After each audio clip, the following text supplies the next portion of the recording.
안녕하십니까. 저는 나이 환갑을 넘긴 아저씨입니다. 젊은 시절부터 시작한 사업은 30여 년 세월 동안 고군분투 끝에 이제는 제법 어엿한 모양새를 갖춘 기업으로 성장했습니다. 인생을 다 바쳤다 해도 과언이 아닌 회사라 당연히 소중할 수밖에 없지만 그렇다 하더라도 제 인생에서 제 회사가 가장 소중한 존재라 부르기에는 어려움이 있겠네요. 저도 가정이 있는 사람이니까요. 여러분들 중 대부분이 가정을 이루신 분이 많을 거라고 생각합니다. 그 중에서는 저처럼 자식 낳아 기르신 분들도 당연히 많겠죠. 그러니 제가 굳이 더 덧붙이지 않는다 하더라도 부모에게 있어 세상 온갖 부귀의 영어와 갖가지 금은보화를 모두 쥐어준다 하더라도 결코 바꿀 수 없는 존재가 자식이라는 것은 다들 이해하시라 생각합니다. 저 역시 그러했습니다. 젊은 날에 제 나름대로 불우한 환경에서 고난을 극복하고 일적인 부분으로 성공하게 되고 물심양면으로 항상 제 편을 자처하는 자만 섹시 만나 가정 일구고 눈에 넣어도 아프지 않는 제 새끼들 처음 만났을 때에는 이보다 더한 행복이 있을까 싶었죠. 제 나름대로는 어려운 환경 속에서 일적으로도 사적으로도 성공적인 삶을 이루었다 생각했으니 젊은 패기에 못할 것이 없다고 자신만만했었죠. 한마디로 젊은 날에 저는 세상 무서운 줄 모르는 하룻강아지에 불과했습니다. 그런 제게 닥친 차마 감당하기 어려운 비극적인 시련은 제 자신이 얼마나 초라하고 작은 존재인지를 매 순간 일깨워주게 만들었죠. 평생을 죄 많은 부모로 살면서 응어리진 속을 부여잡고 살아왔습니다. 그러니 모든 것을 내려놓았다 생각했던 그때 제게 다시금 찾아온 기회가 얼마나 기적 같은 일이었는지 여러분들께서는 상상하실 수 있겠습니까? 내 아들 윤수야, 아빠는 평생 너를 단 한순간도 잊어본 적이 없다. 너 그렇게 잃고 나서 가슴에 단 한 번도 네가 맺히지 않는 순간이 없었어. 이 못난 아비가 이제야 나타나서 정말 미안하다. 미안하다 내 새끼. 평생을 죄 짓는 기분으로 살아왔습니다. 내가 죽어서도 이 죄를 다 갚을 수 있을까? 눈을 감아도 잠을 잘 수가 없었고 눈을 떠 몸을 움직이는 온종일 생각은 온통 딴 곳으로 가 있을 수밖에 없었죠. 내가 죄가 많은 인간이라 그 죄를 내 새끼가 대신 받는가 싶어 밥 한 술, 물 한 모금 목구멍으로 넘기는 일이 염치가 없어 견딜 수 없었던 순간도 있었어요. 그런 모든 순간을 한순간에 잊게 만든 그날은 저를 영원히 잊지 못할 것입니다. 여러분, 눈물 없이는 차마 전하기 어려운 제 기구한 인생 이야기 한번 들어주시겠습니까? 말씀드린 대로 저는 한미한 집안 출신으로 고학생 신분으로 어렵게 대학까지 학업을 마쳤습니다. 항상 부족하고 가난하여 마음까지 시리고 상처받은 일이 많았던 유년 시절이지만 그럼에도 불구하고 열심히 살고자 아등바등 애를 쓰는 저를 도와주시는 감사한 은인들 덕분에 지금 이렇게 사람 구실하며 살 수 있는 게 아닌가 싶습니다. 이렇게 주변 도움 많이 받아가며 세상에 홀로서기를 할 수 있었기에 저 역시 사업 성공 이후로 저와 비슷한 처지의 고학생들을 장학생으로 지원하는 등 제가 세상으로부터 받은 은혜를 다시 돌려드리기 위해 나름대로 애를 많이 썼죠. 30여 년이 넘는 긴 세월 동안 한결같이 제 곁을 지켜준 제 아내 역시 그런 저를 후원해 주셨던 감사하신 분들 중 한 분의 따님이었습니다. 입장 바꿔 생각해서 제가 그런 귀한 딸의 부모였으면 저 같은 처지의 사위에게 딸을 내어주기 쉽지 않았을 텐데 감사하게도 저희 장인 장모님께서는 제 배경이 아닌 저 하나만을 믿고 귀한 따님을 제게 보내주셨죠. 부유하고 명망 있는 가문의 고명딸인 귀하디 귀하게 자란 아내를 신부로 맞던 날 내 인생에서 이보다 더 큰 행복이 있을 수 있을까 하는 생각이 들 정도로 가슴이 벅차올랐습니다. 처가의 재력보다도 그런 재력을 함부로 과시하거나 남용하지 않고 항상 사회에 긍정적으로 환원하기 위해 무진 애를 쓰셨던 올곧은 성품의 장인 장모님을 만나 뵐 수 있었던 것이 더 큰 행운으로 느껴졌습니다. 대학을 졸업한 이후 1인 기업으로 조촐하게 시작했던 제 사업이 어느덧 탄탄하게 자리 잡아 장인 장모님 뵙기에 부끄럽지 않은 수준까지 올라와 있었고 그런데다 더할 나위 없이 사랑스러운 아내까지 세상을 다 얻었다는 표현만으로 부족할 정도로 온 세상의 중심이 저라고 느껴지던 시절이 제게도 있었습니다. 제게 끝없는 행복을 안겨주었던 아내는 눈에 넣어도 아프지 않을 제 귀한 아이들까지 안겨주며 더한 행복을 선사해 주었죠. 첫 아이자 큰딸인 우리 희수가 태어난 지 꼭 5해가 흐르고 난 뒤 아들인 윤수가 태어났습니다. 튼튼하고 씩씩했던 첫 아이보다는 어린 시절부터 잔병 치레를 자주 한 탓에 부모인 저와 아내의 애를 마르게 하기는 했지만 그것도 아이 태어나고 6개월쯤 지나고 보니 볼살이 통통하게 오른 것이 어찌나 사랑스럽던지요. 신생아 시절 잔병 치레한 것도 많이 잦아들고 유순하고 크게 울지도 않아 아비인 저를 보고 방긋방긋 웃던 그 얼굴이 어찌나 사랑스럽던지 그때만 떠올리면 지금도 빈틈없이 꽉 들어차는 벅찬 감정의 눈가가 시릴 정도입니다. 저나 아내나 둘 다 아이들 교육에 관심이 지대했습니다. 부모라면 다들 마찬가지겠지만 내 자식들이 일찍부터 잘 배워 나중에 사회 나갔을 때 조금이라도 서운한 일을 더 겪지 않기를 바랄 수밖에 없겠죠. 특히나 저 같은 경우에는 일찍 조실부모하고 의지할 만한 일가 친척분들도 계시지 않은 상황에서 오로지 믿을 거라고는 제 공부머리 하나뿐이었기 때문에 더더욱 학업에 정진할 수밖에 없었습니다. 그리고 그 노력이 배신하지 않았다고 믿었죠. 아내 역시 교육학과 출신으로 육아를 하면서도 항상 아이들의 교육 문제에 대해 심도 있게 공부하는 등 노력을 게을리하지 않았습니다. 첫 아이인 희수가 어릴 적부터 워낙 두각을 나타냈기 때문에 초등학교에 입학하기도 전에 영재 교육기관을 통해 별도로 수업을 받기도 했고요. 아직 많이 어리기는 했지만 우리 윤수 역시 희수처럼 양질의 교육을 받게 하고 싶었습니다. 그래서 아직 제 말도 제대로 트이지 않는 아이를 일찍부터 이것저것 문화생활을 접할 수 있게 여러 가지 활동에 참가시키곤 했습니다.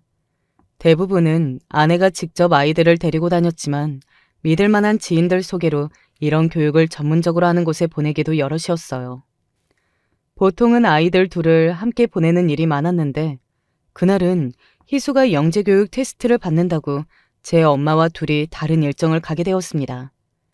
그래서 이제 3살이 된 윤수만 선생님을 통해 아이들을 대상으로 한 미술 전시회에 보내게 되었습니다.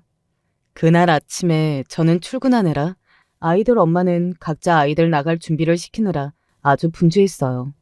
그런 와중에도 항상 아빠인 저 출근할 때는 깍듯이 인사를 시키는 가정교육을 중시했기에 집을 나서는 저를 배웅하겠다고 현관 앞에 제 예쁜 새끼들 둘이 군기가 바짝 들어 차렷 자세를 하고 섰습니다. 윤수야, 아빠한테 인사하자. 차렷. 아빠, 잘 다녀오세요. 다녀오세요, 아빠. 허리를 90도로 까뜻하게 숙이는 제 누나 옆으로 아직 설익은 어설픈 발음으로 제게 인사를 하는 윤수였습니다. 그런 두 녀석들 모두 너무 사랑스러워서 양손으로 내 새끼들 머리를 휘적휘적 흐트러뜨렸죠. 아빠 하지 마. 하지 마. 이제 갓 초등학생이 돼서 더는 아기가 아니라고 어린아이고 숙녀라며 제 머리에 헝클어뜨리는 것을 질색하는 희수였어요. 여자의 티가 나기 시작한 딸아이가 애써 엄마가 매만져준 머리를 망가뜨리는 걸 좋아하지 않는다는 걸 알았지만 그렇게 신경질 부리는 모습도 그저 귀엽고 재미나기만 했던 철없는 아빠였습니다. 뭣도 모르면서 누나가 하는 건 죄다 따라하는 윤수 녀석 역시 제 머리를 헝클어뜨리는 제 손을 탈탈 털어떠랬죠. 정신없이 흘러가는 아침 시간임에도 참 행복한 시간이었습니다. 그렇게 조그만 미간을 있는 대로 찌푸리고 도라지를 치던 내 아들의 모습이 그것으로 마지막인 줄 알았더라면 회사가 한순간에 넘어가는 일이 있다 하더라도 절대로 그날 집을 떠나지 않았을 겁니다. 그리 행복했던 순간이 매일같이 이어질 줄 알았는데 그날로 저희 가족의 인생은 완전히 무너지고 말았습니다. 한창 회사에서 바쁘게 업무를 처리하고 있는데 웬일로 집에서 연락이 왔습니다. 어지간해서는 집안일로 제가 회사에서 근무하는 시간에 연락하지 않는 아내였기 때문에 무슨 일인가 싶었죠. 그렇게 받아든 전화에 아내의 목소리는 금방이라도 숨이 끊어질 듯 가파르고 절박했습니다. 여보 어떡해? 우리 윤수가 없어졌대. 그게 무슨 소리야? 여보, 천천히 숨 내쉬고 제대로 설명 좀 해봐, 어? 제게 그 충격적인 한마디를 내뱉고 숨이 끊어질 듯 오열하기 시작한 아내였습니다. 충격이 너무 커서 과호비와 숨이 꺽꺽 넘어가려는 아내의 목소리를 듣는 제 심장이 그만 낭떠러지로 떨어지는 기분이었습니다. 아이들 안전 문제에 각별히 신경을 쓰고 있었기에 보호자 없이는 절대로 아이들끼리만 외출시키지 않았고 저나 아내 중 한 명은 꼭 아이들 곁에 지키려고 노력했습니다. 그날 윤수 혼자 전시회에 보내게 되었을 때도 잠깐 망설이기는 했으나 이미 여러 차례 선생님을 통해 다른 아이들과 함께 비슷한 곳에 다녀온 적이 여러 번이 있었기에 믿고 아이를 맡겼죠. 이제 윤수도 커가면서 그런 식으로 부모의 손이 닿지 않는 곳에서 지내게 될 일이 많아질 텐데 우리가 아이를 너무 과보한 것도 아이 교육에 좋지 않을 거라 애써 불안한 마음을 달래고 아이를 보내기로 결심한 저희 부부였어요. 그러니까 바로 그날이 저희 부부나 제 누나 없이 윤수만 혼자 외출을 했던 첫날이었습니다. 당연히 저희 집을 비롯한 아이들 외가까지 쑥대밭이 되어버렸어요. 헐레벌떡 집으로 달려갔을 때 거의 정신줄을 놓다시피 한 아내를 대신해 이미 장인 장모께서 아동 실종 신고를 해 경찰까지 출동해 있었습니다. 여보, 대체 이게 무슨 일이야? 우리 윤수가 왜 윤수가 없어졌다니? 여보, 어떡해? 희수 데리고 들어오자마자 전화가 울리길래 받아봤더니 우리 윤수만 감쪽같이 사라졌다잖아. 그러고는 다시 바닥에 엎어져서 오열하는 아내였습니다. 그런 아내 모습을 보는 제 심장이 바짝바짝 타들어갔어요. 아직까지 아이가 없어졌다는 현실을 받아들이기도 힘겨운 마당에 당장이라도 숨이 끊어질 듯한 아내 모습을 지켜보고 있자 이 꿈 같은 상황이 너무나도 끔찍하게 여겨졌습니다. 대체 어떻게 이런 일이 있을 수가 있어요? 저희가 선생님을 얼마나 믿었는데. 그제야 집 한쪽 구석에 차마 고개도 들지 못하고 죄인처럼 벌벌 떨고 있는 우리 윤수를 인솔해 갔던 선생님의 모습이 눈에 들어왔습니다. 저도 모르게 눈이 뒤집혀 득달같이 선생님 앞으로 달려갔어요. 선생님, 제발 이게 무슨 일입니까? 제발 말씀 좀 해주세요. 우리 윤수가 대체 왜 없어져요? 그게 분명 아이들 데리고 전시실로 들어갔는데 윤수만 감쪽같이. 죄송합니다. 정말 죄송합니다, 아버님. 제발 울지 마시고 우리 윤수 어디 있는지 말 좀 해주세요. 네? 이미 사라진 아이인데 선생님이라고 더 하실 말씀이 있었겠습니까? 하지만 그것도 오랜 시간이 지난 지금에서야 할 수 있는 생각이지. 그때만 하더라도 당장 내 새끼가 지금 어디에서 어쩌고 있을지도 모르는데 제 눈앞에서 눈물만 흘리고 있는 선생님 모습을 보자니 답답함에 속이 터져나갈 지경이었습니다. 결국 더 자세한 전말은 아이 실종 사건을 담당하신 형사님께 들을 수 있었어요. 그래도 전시장 내부에 CCTV가 설치되어 있어서 윤수군 사라질 때 정황은 담겨 있더군요. 여기 화면에 이 사람 보이시죠? 당장이라도 온 눈에 실핏줄이 다 터질 듯 눈을 부릅뜨고 저와 아내가 화면 속 남자를 주시했습니다. 비록 CCTV상의 당시 기술력으로 소리까지 담겨있지는 않았지만 흑백의 영상 속 모자를 깊게 눌러 쓴 남자가 저희 윤수에게 말을 붙이더군요. 이미 벌어진 일이고 그걸 고스란히 보여주는 영상임을 머리로는 알고 있으면서도 속으로는 제발 윤수야, 저 사람이랑 얘기하지 마 하고 빌고 또 빌었어요. 몇 마디 나누지도 않더니 이내 저희 윤수가 그 남자의 손을 잡고 토박토박 전시실을 나갔습니다. 그것이 아이 모습이 담긴 마지막 영상이었어요. 누구인지 짐작조차 가지 않는 남자의 손을 잡고 사라지는 내 아들의 뒷모습을 보는 부모의 가슴이 천갈래 만갈래 갈갈이 찢겨 나갔습니다. 영상을 보고 다시금 오열하기 시작한 아내마저 쓰러질까 어깨를 꽉 부여쥔 손이 덜덜 떨렸습니다. 형사님, 이 남자 대체 누굽니까? 아직 아무 소식도 없어요? 저희가 두 분께 묻고 싶었던 게 바로 그겁니다. 자세히 한 번만 더 보세요. 정말 이 남자 누구인지 모르시겠어요? 몰라. 아무리 봐도 이런 사람하고는 만난 적이 없는데 대체 누구길래 우리 애를. 저도 모르는 사람입니다.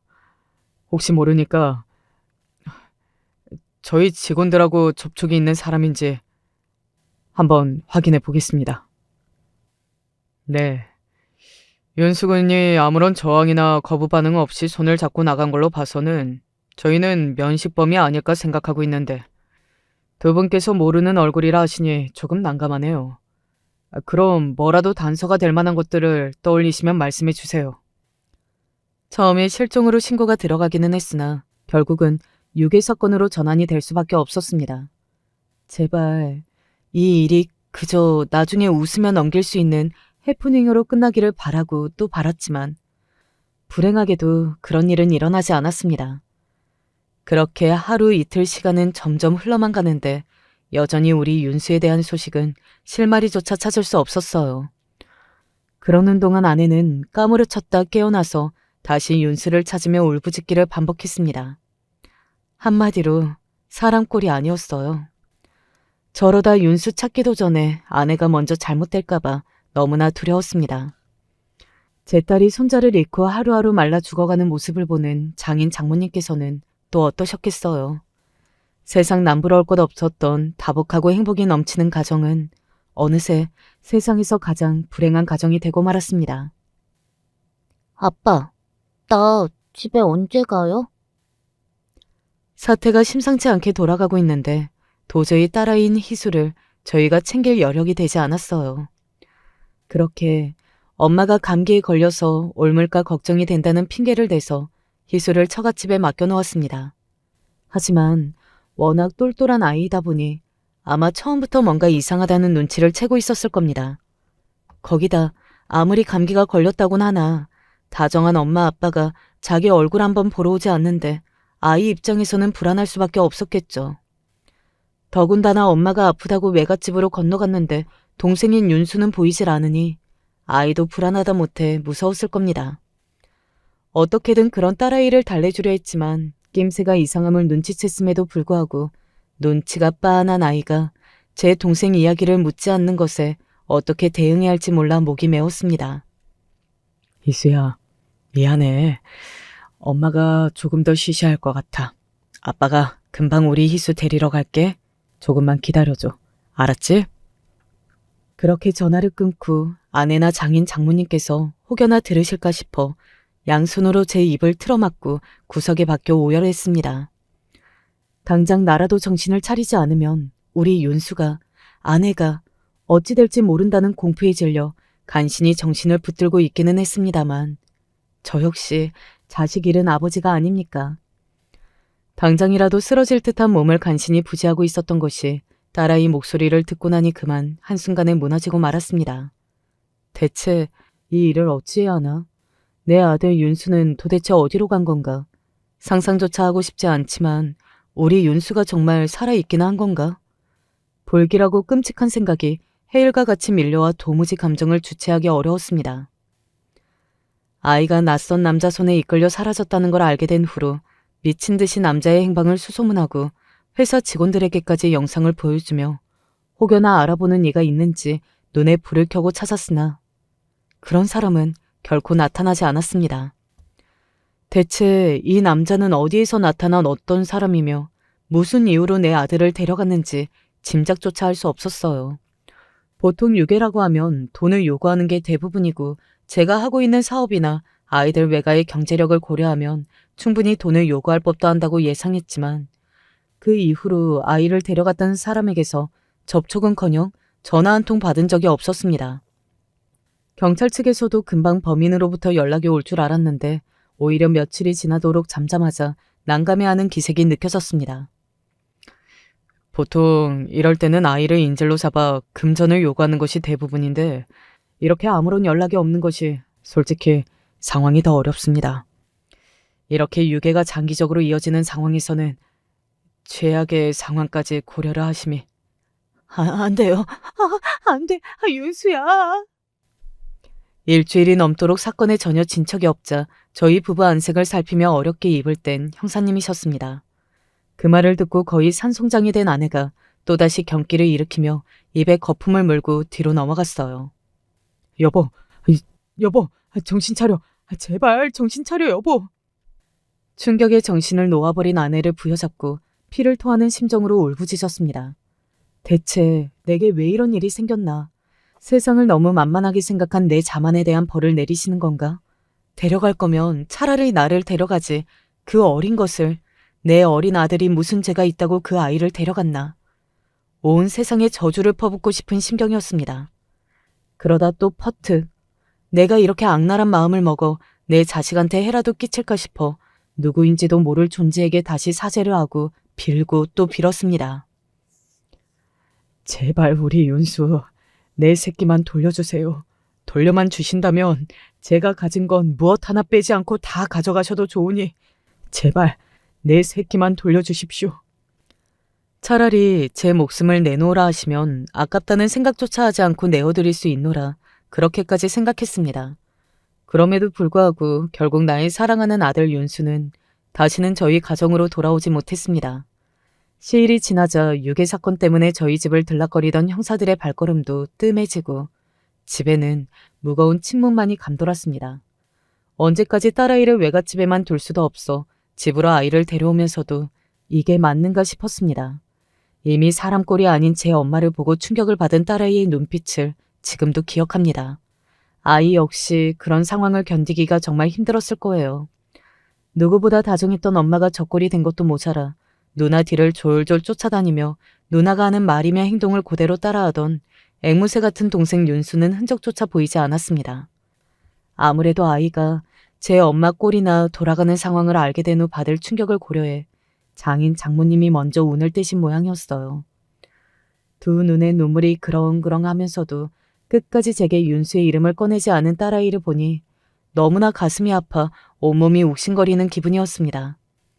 그런 딸을 부둥켜 안고 마치 저 자신에게 하는 말인 듯 중얼거렸어요.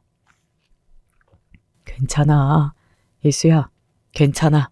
다 괜찮아질 거야. 괜찮아. 괜찮아. 하지만 한순간에 자식을 잃었는데 저희 부부 인생이 괜찮아질 날이 오겠습니까? 그 후로 저희 가정은 어둡고 음울한 슬픔에 잠겨야만 했습니다. 아내는 정신과 치료까지 병행하기 시작했어요. 저대로 두었다간 정말 아내까지 잃어버릴 판이었습니다.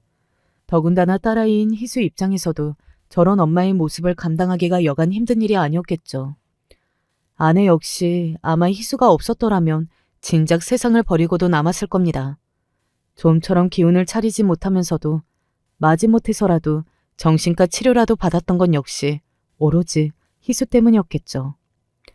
하지만 근본적인 아내의 불행의 원인이 해결되지 않았는데 아내의 차도를 기대하기는 힘든 상황이었습니다. 서로 신경이 극도록 날카로워져 있는 상황에서 말 한마디 잘못했다 서로의 상처를 건드리게 될까 무서워 부부 사이에 대화 한마디 나누는 것도 어렵고 조심스러웠습니다. 저는 저대로 가장의 무게를 짊어지고 나까지 무너지면 아내와 희수는 어쩌나 싶어 마음의 괴로움을 허심탄회하게 털어놓을 수조차 없어 속병으로 가슴이 썩어나는 기분이었습니다. 그럴수록 더욱 미친 듯이 일에 몰두했어요. 일이라도 잡고 있지 않으면 저까지 미쳐버릴까 두려웠습니다. 우리 아이를 데려간 사람의 영상까지 회사 직원들에게 돌렸으니 그런 저희 가정의 불행한 상황을 직원들 역시 모르는 사람이 없었습니다. 고맙게도 그런 저의 괴로운 마음을 헤아려주는 직원들 덕분에 회사에서도 배려를 많이 받았습니다.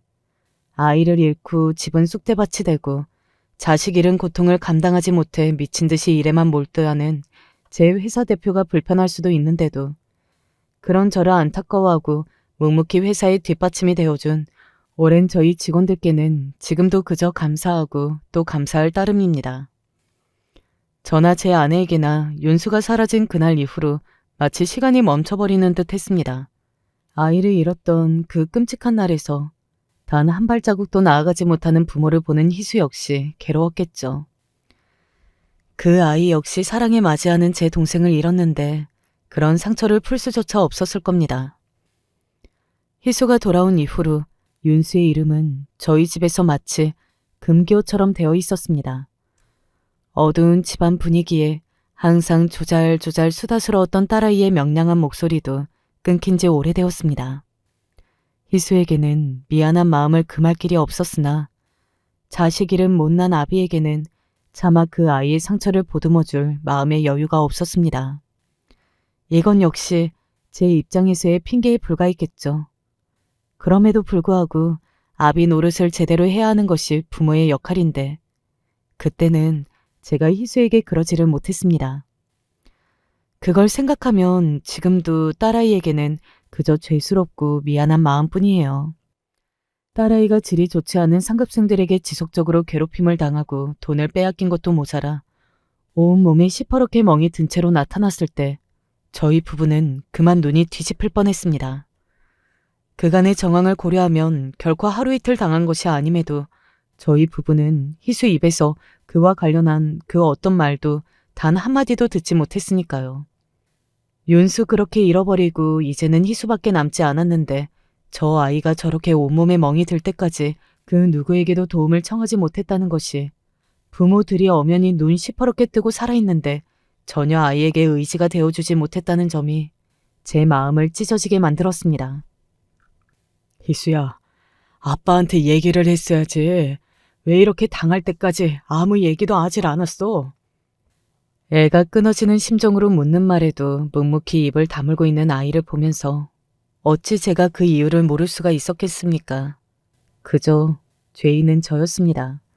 아내 역시 충격으로 일그러진 표정에서 저와 다른 생각을 하고 있지 않음을 알 수 있었어요. 그렇게 그날 저녁 아내와 부둥켜 안고 오열하며 말했습니다. 여보, 우리 윤수 보내주자. 이러다가 정말 우리 희수까지 잘못되겠어. 우리 윤수가 얼마나 누나를 좋아했는데 희수가 이렇게 지내는 거 윤수도 절대 바라지 않을 거야. 여보, 우리 윤수 불쌍해서 어떡해? 우리 희수 불쌍해서 어떡해? 잃은 자식에게 매달려 남아있는 아이까지 불행의 구렁텅이로 밀어넣을 수는 없었습니다. 윤수를 잃어버리고 벌써 수년이 흘렀지만 사설업체까지 고용하여 윤수의 행적을 찾아보겠다고 애를 쓰던 저희 부부였습니다. 그러는 동안 여전히 윤수는 흔적조차 발견할 수 없었고요. 이미 초반에 아이를 잃어버렸을 때 형사로부터 최악의 상황을 가정해야 함을 들었음에도 차마 부모로서 그럴 수는 없었습니다. 그런 부모 때문에 홀로 고립된 딸아이를 생각하면 도저히 저희 욕심만 부릴 수는 없더군요.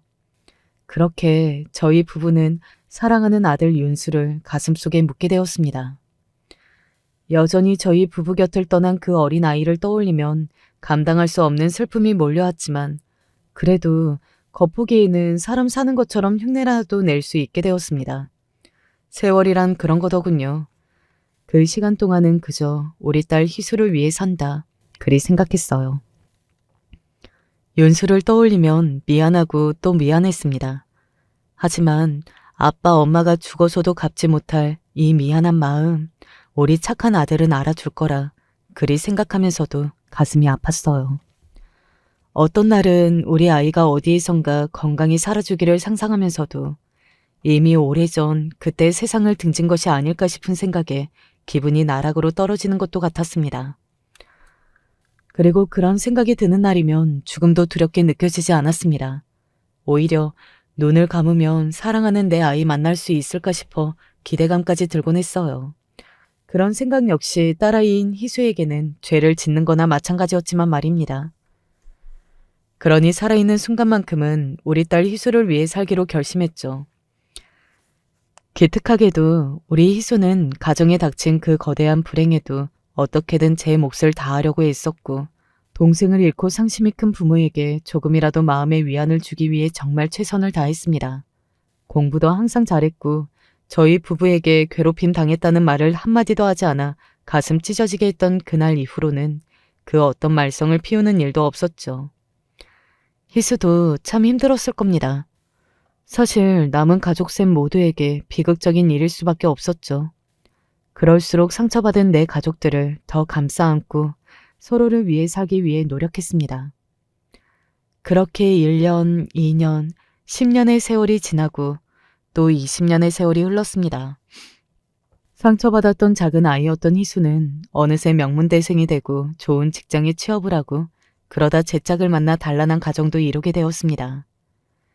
제 누나가 이렇게 잘 장성해 부모에게 기쁨을 주는 날에는 여지없이 속으로 윤수가 이런 날 함께 해주었으면 얼마나 기뻤을까 하는 생각을 할 수밖에 없었습니다.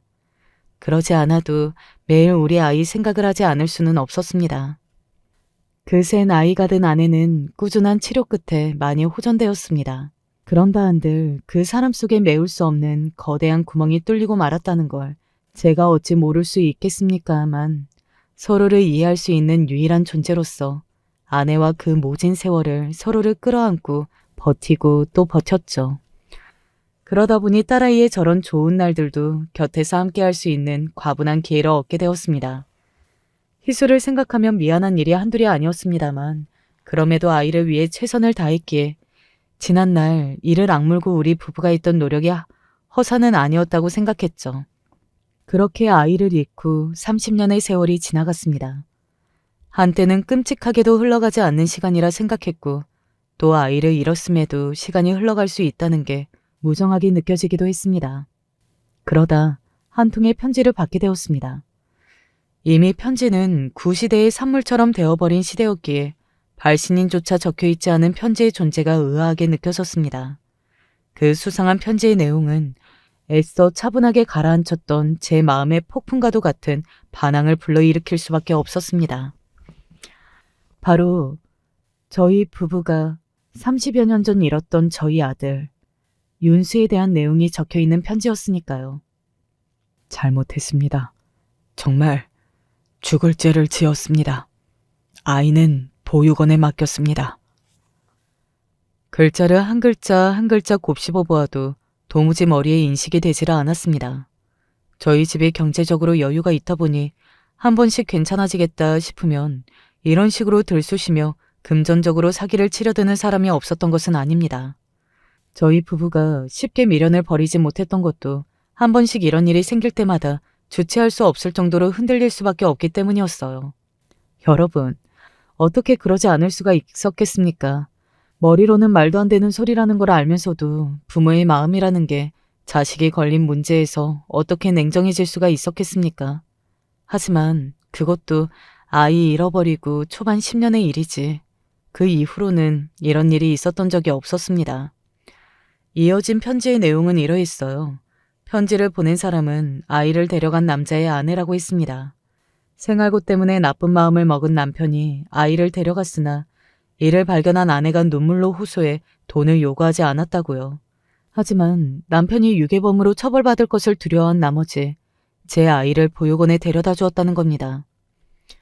이미 내 아들을 데려갔던 그 때려 죽일 놈은 병으로 세상을 떠나고 자기 역시 살 날이 얼마 남지 않은 상황에서 그간의 죄를 고해하는 편지를 제게 보낸 거였습니다. 동본된 편지에는 아이를 데려다 준 보육원의 이름과 당시 아이의 사진이 동봉되어 있었습니다. 눈을 씻고 보아도 틀림없는 우리 윤수가 확실했어요. 우리 부부가 잃어버렸을 때보다는 약간 더 큰 모습이었지만 내 자식을 알아보지 못할 수는 없었습니다. 아이를 잃어버린 후 처음으로 찾은 실마리였습니다. 그 편지를 부여잡고 얼마나 미친 사람처럼 울고 또 웃었는지 모릅니다. 아이와 우리 가족의 사이를 갈라놓은 이 때려 죽일 범죄자들을 생각하면 당장에 갈아 마셔도 그 분함이 풀리지 않을 지경이었습니다. 그런 짓거리를 버려놓고 죽기 전에 양심의 가책 좀 덜어보겠다고 30년이나 흘러서야 이 사실을 밝히는 편지를 자기 실명도 밝히지 않은 채 보낸 그 천인공노할 범죄자에게 저주를 쏟아부었어요. 그러면서도 죽을 때 끝까지 진실을 묻었으면 알 수 없었던 일을 지금이나마 밝혀주었다는 사실에 분하지만 감사한 마음이 들었습니다. 어쩌면 정말로 내 아이를 다시 만날지도 몰라. 수십 년간 억누르고 억눌렀던 기대감이 날뛰기 시작했습니다. 물론 이 모든 일은 비밀에 붙였습니다. 아내가 우리 윤수를 잃고 어떤 세월을 보냈는지 저보다 더 잘 아는 사람은 없습니다. 저부터도 이 편지를 받고 실성한 사람처럼 기분이 오르락 내리락거리고 있었어요. 확실하지 않은 이로 아내를 기대하게 만들 수는 없었기에 저는 홀로 이 사실을 알고 있기로 하고 우리 윤수를 찾아보기로 결심했습니다. 그렇게나 바람하지 않았던 실마리를 잡게 되었는데 도저히 그러지 않을 수가 없었어요. 물론 이제 와서 경찰의 도움을 받기는 어려웠으니 개인적인 방향으로 해결하는 수밖에 없었습니다. 결국 갈 곳은 흥신소뿐이더군요. 아이 잃고 몇 년간은 흥신소 문지방이 닳도록 드나들었는데 그나마 조금의 희망이라도 갖고 흥신소로 향하는 마음에 자꾸만 희망이 떠올라서 그게 또 죽겠더군요. 아무것도 모를 때는 몰라서 미치겠더니 단서 하나 생겼다고 당장이라도 우리 윤수를 만날 수 있지 않을까 하는 기대감에 피가 마를 지경이었습니다. 하지만 아들을 찾는 문제는 역시 쉬운 일이 아니었습니다. 제가 처음 의뢰를 맡겼을 때부터 흥신소 직원의 얼굴에 난감한 기색이 스쳐 지나갔습니다. 저 선생님, 이런 말씀 드리면 실망부터 안겨드리게 될 것 같아 조심스럽지만 솔직히 1, 2년도 아니고 벌써 30년이 지난 일이 아닙니까? 저희가 이런 일을 해보지 않은 것도 아니고 이런 일은 의뢰인분들이 너무 고통스러워하셔서 좀 걱정스럽네요. 저희가 최선을 다해서 알아보기는 하겠지만 마음을 최대한 비우고 계셨으면 좋겠습니다. 예, 알겠습니다. 무슨 말씀인지 압니다. 그저 최선을 다해 주시기만 그것만 부탁드립니다. 솔직히 그 말을 들었을 때 실망스러운 기분이 들지 않았다 하면 거짓말이겠지만 그나마 저 흥신소 직원이라는 사람이 양심적인 사람이라는 걸 엿볼 수 있는 부분이었어요. 아이 찾으면서 여러 흥신소를 전전하며 부모 잃은 사람의 절박한 마음을 그저 돈벌이 대상으로만 생각하고 어떻게든 한 푼이라도 더 뜯어먹으려 드는 몹쓸 사람들도 많이 경험해 보았습니다. 저렇게 제 실망까지 고려해 주어 아들을 찾지 못할 가능성이 크다고 솔직하게 얘기해 주는 게 양반이다 싶었죠. 그래서 더 믿음이 갔습니다. 이미 사건이 발생한 지 너무 오랜 시간이 흘렀고 흥신소 직원 이야기를 들어보니 저희 아이가 보육원에 간 지 얼마 안 되어 입양을 갔더군요. 입양 기록은 타인이 열람할 수 없기에 시일이 꽤 걸렸습니다. 하지만 이번에야말로 신이 제 편을 들어주셨는지 흥신소로부터 믿기지 않은 소식을 듣게 되었습니다. 선생님, 찾았습니다. 찾았어요. 정말입니까? 우리 아들, 우리 윤수 정말로 찾았어요? 네, 한시가 급하실 것 같아 일단 사진 먼저 보내드릴게요. 아유, 정말 축하드립니다. 감사합니다. 정말 감사합니다. 감사합니다. 회사에서 근무 중에 흥신소 직원으로부터 받은 전화 한 통에 심장이 벌렁벌렁 미친 듯이 뛰기 시작했습니다. 희망을 갖기는 했지만 정말로 내 아들 윤수를 찾아냈다니 들으면서도 믿어지지가 않았어요. 30년간 이렇게 아이를 되찾을 상상을 수도 없이 했지만 막상 이 믿기지 않은 상황에 대체 어찌할 바를 모르겠더군요. 휴대전화를 꼭 쥔 제 손이 벌벌 떨렸습니다. 그때 띠링! 흥신소 직원으로부터 메시지가 들어왔어요. 사진 파일이었습니다.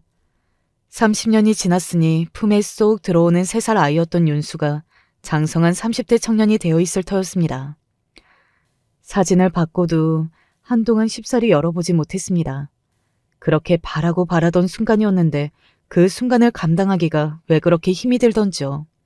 하지만 30년 세월 동안 이보다 더 간절하게 바랄 수가 없었던 일이었습니다. 이윽고 마음을 굳게 먹은 제가 사진 파일을 열었어요. 처음에 사진을 보고 저는 아무런 반응도 할 수 없었습니다. 그러다 그만 그 자리에 털썩 주저앉아 쓰러지고 말았습니다. 어떻게 이런 일이 어떻게 제가 무슨 소리를 중얼거리는지도 모를 정도로 넋이 나가 있었어요. 아이를 찾았다는 기쁨도 잠시 사진을 보고 걷잡을 수 없는 충격에 휩싸이고 말았습니다. 그도 그럴 것이 사진 속 장성한 청년의 얼굴은 제게 낯선 얼굴이 아니었습니다. 제가 30년간 그토록 꿈에서조차 잊어본 적 없던 나의 아들이 눈에 넣어도 아프지 않을 내 아들 윤수가 이렇게나 내 지척에 있을 줄 어떻게 상상이나 할 수 있었겠냐는 말입니다. 그렇습니다. 흥신소 직원으로부터 받은 장성한 우리 아들 윤수의 모습은 지금 제 회사 대표실 저 건너편에서 이 상황을 상상조차 하지 못하고 열심히 근무하고 있을 저희 회사 직원 김철민 대리의 모습을 하고 있었습니다. 이게 확실합니까? 정말 이 사람이 우리 윤수가 맞아요? 확실합니다.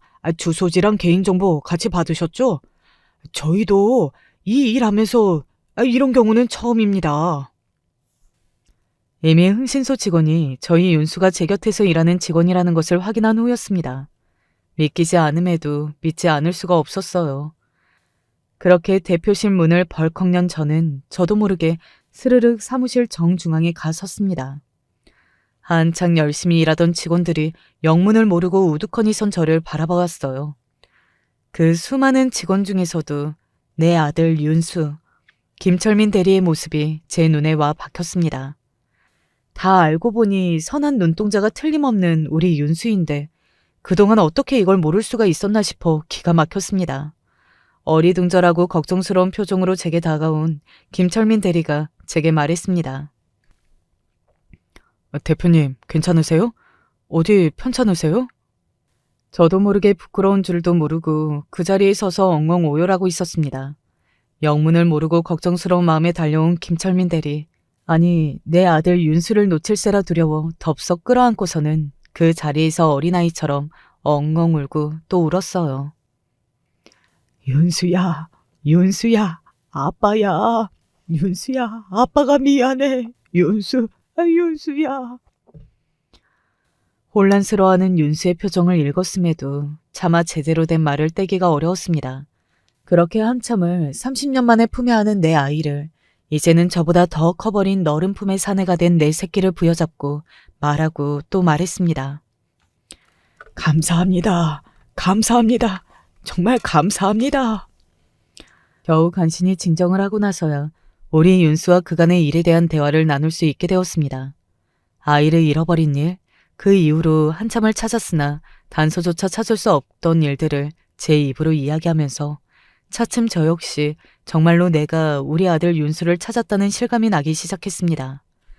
이야기를 하면 할수록 지난날의 회환과 사무치는 슬픔, 그리고 드디어 아이를 찾았다는 벅차오르는 감동으로 감정을 주체하기 어려웠어요. 그런 제 말을 처음에는 불편한 표정으로 의심으로 듣던 아이가 비로소 더듬더듬 오래전 아주 어렸던 시절의 기억을 떠올리며 두 눈이 놀라움으로 가득 찼습니다. 솔직히 저는 그때 기억이 거의 남아있지를 않아요. 잠깐 모르는 무서운 어른들과 같이 있었던 기억이 어렴풋이 있기는 했는데 그런 지 얼마 안 되어 보육원으로 가게 됐고 또 그 이후로는 지금 부모님이신 양부모님께 입양되어서 자라면서 옛날 기억들이 많이 사라졌거든요. 아무래도 저한테도 어릴 적 그 일이 많이 충격이었는지 그래서 그때 기억이 희미하게 사라진 것 같다고들 하는데 그동안은 친부모님을 찾으러 가는 게 제 양부모님께 죄송스럽게 느껴져서 적극적으로 찾아보기가 힘들었어요. 솔직히 납치를 당했다는 건 잘 알고 있지 못했기 때문에 그 무서운 사람들이 내 부모이고 그 사람들이 직접 나를 보육원에 버렸다고 생각하면 더 비참해졌거든요. 지금 저희 부모님이 저 정말 사랑으로 잘 키워주셨거든요. 그래서 그분들을 제 진짜 부모님으로 믿고 살고 싶다는 생각이 컸었나 봐요. 제 친부모님이 이렇게 오랜 세월 고통받아오신 걸 알았더라면, 그렇게 끔찍하고 무서운 일을 당하신 줄 알았더라면 제가 먼저 진작 찾아보려고 노력했으면 좋았을 것을. 죄송해요.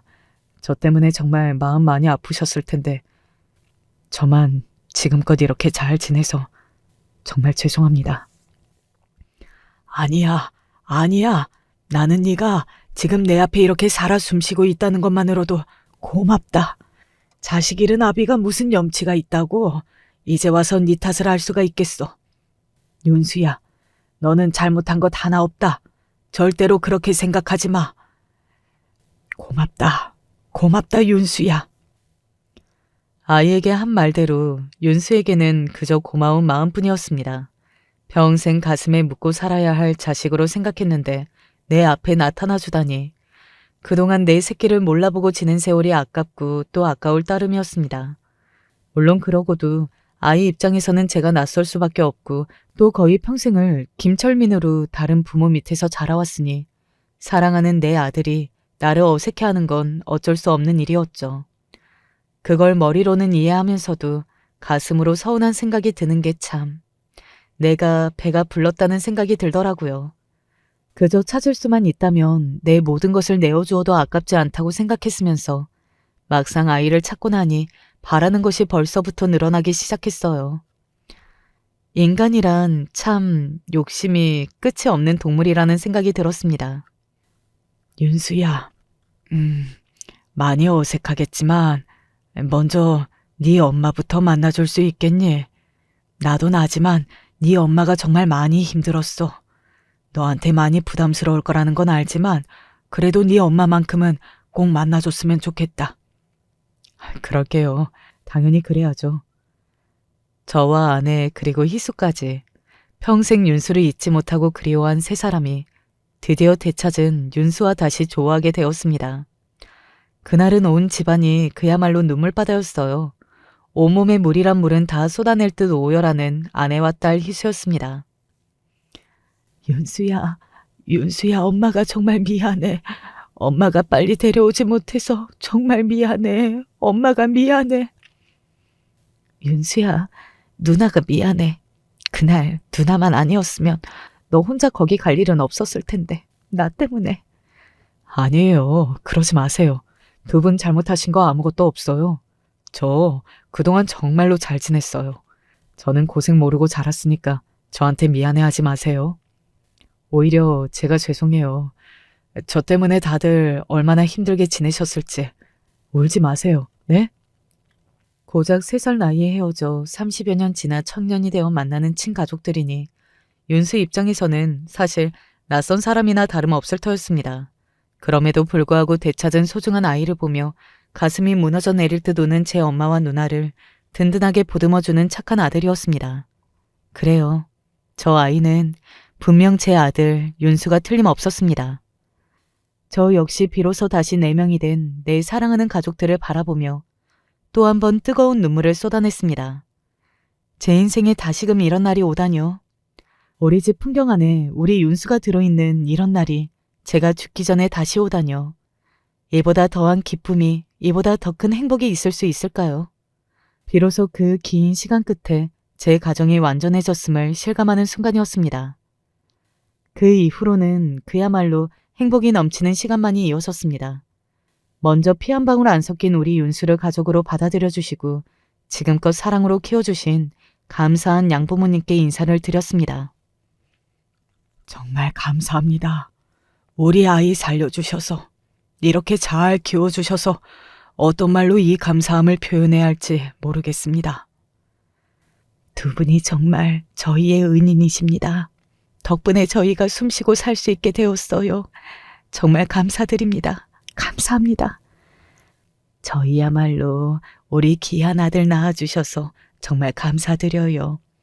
아이한테 그간의 이야기는 전해 들었습니다. 그동안 얼마나 괴로우셨을지 저희가 좀 더 일찍 아이 친부모를 찾으려 노력했어야 하는데 아닙니다. 저희는 그저 감사하는 마음뿐입니다. 한눈에 보아도 저희 윤수가 두 분 아래에서 얼마나 사랑받고 자랐는지 모를 수가 없었습니다. 그동안 아이에게 그 사랑 주지 못한 저희 부부 입장에서는 사무치는 시간이었으나 그럼에도 저 두 분 덕에 제 아이가 부족함 없이 잘 자라났으니 그저 감사하고 또 감사했어요. 흥신소 직원분께도 사례를 톡톡히 했습니다. 그분 아니었다면 지금의 기쁨도 없었겠죠. 이 일하면서 이렇게 보람찬 일이 또 있었을까 싶네요. 정말 잘 됐습니다. 진심으로 축하드려요. 저희 부부에게 축하를 건네는 직원분 표정이 환한 것이 다들 우리 윤수를 되찾은 일을 내일처럼 기뻐해 주셔서 그저 감사할 따름이었습니다. 윤수와는 서로의 집으로 오가며 조금이라도 시간을 함께 보내려 노력하고 있습니다. 대화를 나누면 나눌수록 예전 어릴 때의 기억이 조금씩 떠오르는 모양인지 조금씩 서로의 공감대가 높아질 때마다 기쁘고 애틋한 마음이 또 눈물을 쏟기가 여러 번이었습니다. 하지만 이번에야말로 슬픔과 절망이 아닌 기쁨과 환희의 눈물이니 더는 예전과 같은 아픔을 겪지는 않겠죠. 그렇게 지나간 시간이 아쉬울 만큼 서로의 곁에서 머무르며 지내고 있어요. 제 이야기는 여기에서 끝이 났습니다. 여기까지 이야기하고 나니 지난 세월의 아픔과 괴로움이 드디어 끝이 났다는 것이 실감나기도 합니다. 여러분, 저희 가족 정말 행복하게 잘 지낼게요. 그동안 상처가 많았던 만큼 서로를 더욱 귀하게 여기며 사랑하며 살겠습니다. 긴 이야기 귀 기울여 들어주셔서 정말 감사드립니다. 저는 요즘 눈 뜰 때마다 그렇게 모든 게 허무할 수가 없고, 다른 사람들은 무슨 낙으로 그렇게 일어나서 밥을 먹고 움직이는지 궁금할 지경입니다. 저도 그렇게 살아봤으니 별거 없이 그냥 순리대로 움직인다는 것을 알지만 요새 제가 너무 힘이 없어서 그런 것 같아요. 제가 태어났을 무렵에 아버지는 안 계셨고 어머니께서 홀로 자식들을 키워오셨어요. 아무래도 형편이 넉넉지 않고 형제들도 있다 보니 공부도 많이 하지 못했는데요. 그래도 어찌어찌 나중에 기술을 배워서 잠깐 직장도 다녔어요. 하지만 썩 대단한 직장은 아니라서 그마저도 벌이가 시원찮았어요. 그러던 차에 다른 일을 좀 알아보면서 저도 어느새 나이를 조금씩 먹어가고 있었는데 이상하게도 이런 저를 보고 좋다는 여자가 있더군요. 처음에는 돈도 없고 학력도 안 되는 데가 뭐가 그렇게 좋은가 싶었는데 그 여자는 어릴 때 자기네 부모님이 일찍 돌아가셔서 일찍 가정을 꾸리고 싶다고 하더군요. 민식 씨, 우리 얼른 결혼해서 같이 살아요. 어머니한테 인사도 가고요. 여자 쪽에서 너무 적극적이기도 했고 우리 집 식구들은 딱히 능력도 없는 막내 아들이지만 이대로 뒀다가는 정말 장가를 안 갈까봐 걱정했던 것 같아요. 그런 타이밍이 잘 맞물려서 형제들이 조금씩 돈을 보태주기도 해서 둘이 겨우 작은 방을 하나 얻어 살게 되었어요. 이후 1년의 시간이 지나 아내는 임신을 하게 되었고 남자아이 하나를 낳게 되었어요. 아버지에 대한 기억이 전혀 없는 내가 아버지가 된다니 아들이 태어나던 날의 감상은 정말 벅차오르다 못해 어디다 표현할 길이 없더군요. 안간힘을 쓰며 고생해준 아내도 고맙고 핏덩이로 나와서 앵앵거리며 눈도 제대로 뜨지 못하는 그 생명체를 보니 가슴 저 밑에서부터 뭔가가 끓어오르는 게 느껴졌어요. 정말 그간 별 관심이 없고 제대로 돌아보지도 않았던 내 인생이지만 이제는 정말 장난이 아니다. 앞으로는 더 열심히 살아야 한다는 생각을 하게 되었어요. 그러면서 제대로 된 직업도 있어야 할 것 같아서 근처 알고 있던 사장님을 통해 일자리를 소개받기도 하고 관리하는 업무를 보기도 했어요. 그렇게 해서 나름 제 수준에서는 생활비를 당시 모자라진 않게 아내에게 주었다고 생각해요. 아내도 늘 고마워하면서 받았고 돈을 갖다 줄 때마다 맛있는 찌개와 돼지고기를 잔뜩 삶아서 한상 든든하게 차려주었거든요. 그런데 아내는 갑자기 왜 그런 선택을 하게 된 걸까요? 당시 저는 길가에 있는 누구라도 붙들고 묻고 싶은 심정이었어요. 이미 수십 년이 지나버린 일이지만 이때의 아내의 모습을 여전히 이해할 수가 없어요. 아이를 낳은 지 1년도 채 되지 않아 아내는 나와 아들 앞에서 사라져버렸거든요. 그냥 아들을 잘 부탁한다는 내용만 있었을 뿐 저에게 어떤 말도 없는 쪽지만 두고 말입니다. 사람이 너무 충격을 받으면 말도 안 나오고 그 상황에서 이 다음으로 어떻게 나아가야 할지 판단이 안 서나 봅니다. 주인집 아주머니 댁에 가서 이런저런 사정 설명을 하며 아무런 방법도 뭣도 없는 하소연을 했는데 그때 충격적인 이야기를 듣게 되었습니다. 아내는 그냥 나와 아들 앞에서 사라진 게 아니라 본인보다 더 몇 살 어린 동네 남자랑 바람이 났더군요. 그 상황에 완전히 넋이 나가 며칠을 술만 마시며 괴로워하고 있는데 당장 갓난쟁이 아들은 먹을 걸 달라고 울어대니 답이 없더군요. 아무리 제가 이렇게 배신을 당하고 죽겠는 심정이라고 해도 눈앞에 있는 생명을 그냥 놔두고 사치스럽게 슬퍼할 수도 없었습니다. 결국 정말 울며 겨자 먹기로 낮 시간에는 슈퍼 아주머니께 얼마 드리고 아들을 맡겨두고 그전보다 더 험악하게 일을 해야만 했어요. 땀으로 범벅이 되어서 슈퍼집 아주머니께 아들을 받아 안으면 아들 역시 곤하고 땀에 절은 얼굴로 저를 바라보는데 얼마나 가슴이 아팠는지 모릅니다. 제 엄마가 있었으면 편히 안겨서 어디 산책이라도 다니고 엄마 품에서 실컷 놀았을 텐데 말이에요. 그렇게 어이없이 종적을 감춰버린 아내가 너무 허망하게 느껴지고 미워지다가도 숨을 쌕쌕거리면서 잠드는 아들을 보면 그건 그것대로 너무 예쁘게만 느껴졌어요. 그렇게 아주 힘겹게 일을 이어가면서 배를 골아가면서 아들과의 거처를 겨우 서울로 옮기게 되었습니다. 저 역시 서울 쪽으로 넘어가서 일용직을 하려니 이전보다는 일거리가 좀 늘어서 살만하더군요. 물론 몸은 남아나지 않고 늘 진한 땀 냄새를 풍기며 밥도 허겁지겁 먹어가면서 일을 해야 했습니다. 그래도 내 자식이 있으니 전 그런 대로 일을 해나갔고 아껴 쓰면서 살다 보니까 그럭저럭 아들과 살만한 작은 집에 몸을 누이게 되었어요. 아들도 시간이 갈수록 자라가면서 학교에도 들어가게 되었고 집에 잘 들어오지 못하는 제 아빠에게 이런저런 투정도 안 하고 열심히 공부를 했어요. 그런 모습들이 얼마나 기특하게 여겨졌는지 모릅니다. 그때 참 미안했던 것이 소풍이나 무슨 상담이나 엄마가 따라가야 하는 일에 제가 한 번도 참여를 못했다는 것이에요. 늘 땀에 찌들어 있고 돌아오는 길에 아들 먹거리를 잔뜩 사서 해롱해롱한 상태로 밥을 차려주고 반찬을 해줬고요. 학원이나 뭔가를 가고 공부를 하고 싶다 하면 돈을 대주는 정도밖에 해줄 수 없었어요. 그래도 공부를 꽤 잘하는 편이라서 가끔 선생님들한테 전화가 걸려오고 매번 좋은 이야기만 듣게 되었어요. 우리 현수 어른들 말도 잘 듣고 얼마나 착한 성품을 가졌는지 몰라요. 친구들과 교우 관계도 좋은 편이고요. 공부도 이 정도로 열심히 하면 좋은 학교에 갈 수 있을 것 같네요, 아버님. 아, 그래요? 아휴, 그럼 다행입니다. 잘 부탁드립니다, 선생님. 저는 선생님들한테 전화가 올 때면 늘 허리가 땅에 박힐세라 잘 부탁드린다 인사를 하곤 했어요.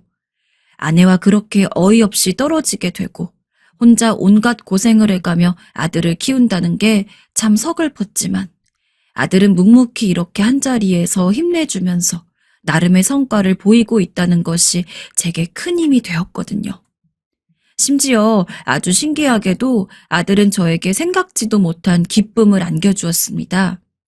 내 삶을 돌아보면 매번 푹푹 찌는 더위와 땀방울과 우리 집에 흐르는 정적들만 생각하게 되었는데 그 모진 벽을 뚫고 아들은 큰 일을 치고 말았습니다.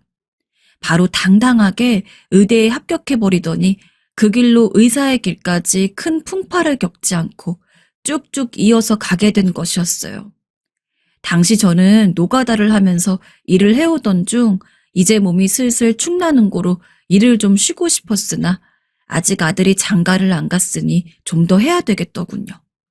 그런데 어느 날 아들이 의외의 이야기를 건넸습니다. 아빠, 나도 슬슬 이제 결혼하고 싶은 생각이 있어. 결혼을 한다고? 너무 놀래서 전 입이 떨어지지 않았고 잠깐 숨을 가다듬은 다음 자세한 이야기를 물어봤어요. 워낙 본인 얘기를 잘 안 하는 아들이었고 의사로 일하면서 보통 바쁜 게 아니니 저와 마주칠 일이 없기도 했습니다만 그래도 꽤 갑작스럽게 결혼 얘기를 꺼냈어요. 나름 확신이 있던 건지 상대 쪽 아가씨와도 진지하게 말을 했다고 하고 저만 괜찮으면 멀지 않은 시일 내에 상견례를 하겠다는 것이었어요. 너무 갑작스럽게 일이 진행되는 것 같아서 당황스러웠지만 그래도 요즘은 결혼을 안 하는 젊은이들도 많고 한다고 할 때 얼른 보내야 된다는 동료들 말도 생각나더군요. 그래서 저는 얼른 수락을 했고 만나 뵙게 되었는데요. 상견례 날을 앞두고 저는 나름의 준비를 해서 아들과 고급 식당 입구에서 만나기로 했고 왜 제가 면접을 보는 마냥 그렇게 긴장을 했는지 모르겠습니다. 미용실에 가서 머리도 만지고 맨날 작업복만 걸쳤으니 근처 옷가게에 가서 옷도 위아래로 해입었고요. 그렇게 바로 입구에서 만나게 되었는데 이때 아들의 반응이 이날 저를 무척 속 시끄럽게 하더군요. 아빠, 옷이 너무한 거 아니야? 머리는 또 그게 뭐고? 다른 것도 아니고 상견례인데 이런 날은 신경을 써야지 뭐 하자는 거야. 응? 옷 왜 이상하니? 아휴, 아니 이건 좀 아니잖아. 아빠 거울 안 보고 나왔어? 전에 없이 날카롭게 탁탁 말을 던져대는 아들의 모습이 좀 낯설었어요. 당황해서 멀뚱멀뚱 보고 있는데 이미 상견례 약속 시간으로부터 여유가 없어 그대로 들어가게 되었어요. 상대 아가씨 쪽 사돈 어른들이란 뭘 잘 모르는 제가 봐도 뭔가 여유롭고 고급스러운 분위기가 있더군요. 과연 아들이 저한테 한 소리를 할 만도 했어요. 같은 자리에 있는 자체가 계속 신경 쓰이고 수도 없이 머리를 매만지고 옷깃을 다시 여잡게 되는 그런 위축되는 부유함이 있더군요. 왠지 모를 낯선 감정에 계속 무안함을 느끼며 집으로 돌아왔고 아들은 그날부터 좀 이상해진 건지 아니면 원래 혹은 훨씬 이전부터 우리의 대화가 많지 않던 날에 저런 모습이 만들어진 건지 헷갈리는 말을 했어요. 저에게 몇 번 뭔가 말하려다 망설이는 것 같아 그냥 말해보라고 하니 이런 말을 하더라고요. 아빠, 결혼식 때 아빠만 와. 뭐야? 아니, 그게 무슨 말이냐? 어느 집에 물어봐도 결혼식 때 부모만 쏙 뽑아서 부른다는 건 말도 안 되는 거 아닙니까? 아무리 제가 어렵게 산다고 제대로 경조사 참석도 잘 못하고 살았지만 그런 풍조 정도는 상식인데 말입니다. 너 그게 말이 된다고 생각해? 네 큰아빠랑 큰고모, 아빠 동료들한테도 다 말해뒀는데 그게 무슨 말이야? 말하면서도 이 당연한 걸 이렇게 굳이 말해야 된다는 게 어이가 없더군요. 그런데 아들은 안경을 확 벗고 저를 노려보더니 잔뜩 미간을 찌푸리며 말을 하는데 저도 모르게 그 말에 눌리게 되었어요. 아빠, 나 쪽팔려서 죽는 꼴 보고 싶어? 제발 부탁이야, 제발. 내가 다른 거 뭐 대단한 거 부탁한 거 아니잖아. 집을 해달라고 했어? 예식비를 아빠한테 내달라고 했어? 나 결혼식 조용히 치르고 싶으니까 좀 들어달라고. 아빠도 알다시피 나 지금까지 잘하면서 아빠한테 뭐 해달라고 과하게 부탁한 적 없잖아. 처음이자 마지막 부탁이야. 제발 아빠만 와. 사실 당장 아들이 살 신혼집을 줄 수 있는 형편도 못 되었고 모든 걸 혼자 알아서 하겠다는 그 말에 너무 미안한 마음뿐이었어요. 그런데 저런 말을 들으니 더 자존심이 상하고 속상하더군요. 그러면서 저 역시 뭔가 이상하게 돌아간다는 생각이 들었지만 아들이 워낙 강경하게 저런 태도로 나오니 이내 그대로 따르게 되더군요. 결국 제 가족들이나 지인들에게는 아들이 홀로 조용히 혼인신고만 하고 산다며 한 명 한 명에게 그간 뱉었던 말을 주워 담았습니다. 그렇게 해서 드디어 결혼식 날이 되었고 저는 전날까지도 썩 잠이 오지 않았고 왠지 좀 서글픈 기분이 되었어요. 일단은 그날 미리 백화점에서 사둔 양복을 입고 머리를 다시 하고 일찍 식장에 도착했어요. 며느리도 제대로 얼굴을 못 봤으니 인사도 해야겠고 영 찝찝한 마음으로 들어서게 되었는데요. 아들은 저를 보자마자 바로 뛰어오더군요. 잘 차려입고 훤칠하게 꾸민 것을 보니 정말 여느 부잣집 아들 못지않게 참 잘났다 싶어 흐뭇하게 보는데 바로 저를 데리고 한쪽 대기실로 가더군요. 그리고 그 말을 듣고 나니 일순간 실망감에 휩싸이게 되었어요. 아빠, 누구든 아빠한테 와서 인사하면 그냥 악수만 하고 그 이상 말 더 이어가면 안 돼. 알았지? 응? 아, 괜히 말해서 티내지 말라고. 대체 왜 아비인 제가 이렇게까지 아들 결혼식에서 이런 모습으로 있어야 한다는 건가요? 이유라도 설명해 주었으면 좋았을 텐데 바쁘다며 그 이상 말을 더 하지 않고 바로 나가버리더군요. 결국 어쩔 수 없이 저는 앵무새처럼 아들이 부탁한 대로 악수만 하고 감사 인사만 짧게 전했어요. 이건 마치 고깃집 앞에서 움직이며 인사하는 오뚜기 인형이랑 다를 게 없는 꼴이더군요. 차라리 안 오는 게 더 나았을까 싶을 정도로 참 기분이 이상했습니다. 나중에 나가는 길 아무래도 마음이 개운치 않아서 아들을 불렀어요. 대체 내가 왜 이렇게 해야 하냐고 물었는데요. 아빠, 나 지금 바빠. 그리고 아까 아빠랑 인사한 사람들은 하객 알바하는 분들이야. 내가 아주 급하게 불러서 쓴 거라고. 쓸데없는 얘기 안 했지? 일단은 얼른 집으로 가셔요. 다시 연락할게. 도대체 이날 제가 뭘 위해서 서 있던 건지, 나야말로 그 알바인가 뭔가 하는 사람들이랑 다를 것도 없는 거 아닙니까? 버스를 타고 그냥 창밖만 보면서 돌아오는데 말로 표현이 안 될 정도로 감정이 복받치더군요. 아들이 그렇게 해달라고 하니 한 것뿐이지만 왜 그렇게 어이없이 눈물이 났던 걸까요? 새삼 한심하게 내가 자기를 키우려고 얼마나 고생을 했고 땡볕 아래 땀으로 목욕을 해가면서 돈을 벌고 먹였는데 하며 온갖 생각들이 치받치더군요. 그러면서도 다시 꾹꾹 누르기를 연속하며 왠지 모를 토할 것 같은 기분으로 빈집에 들어왔어요.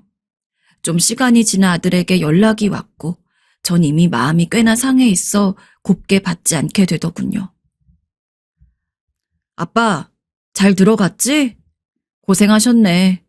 뒤처리 하느라고 바빴어. 용돈 보내드릴게.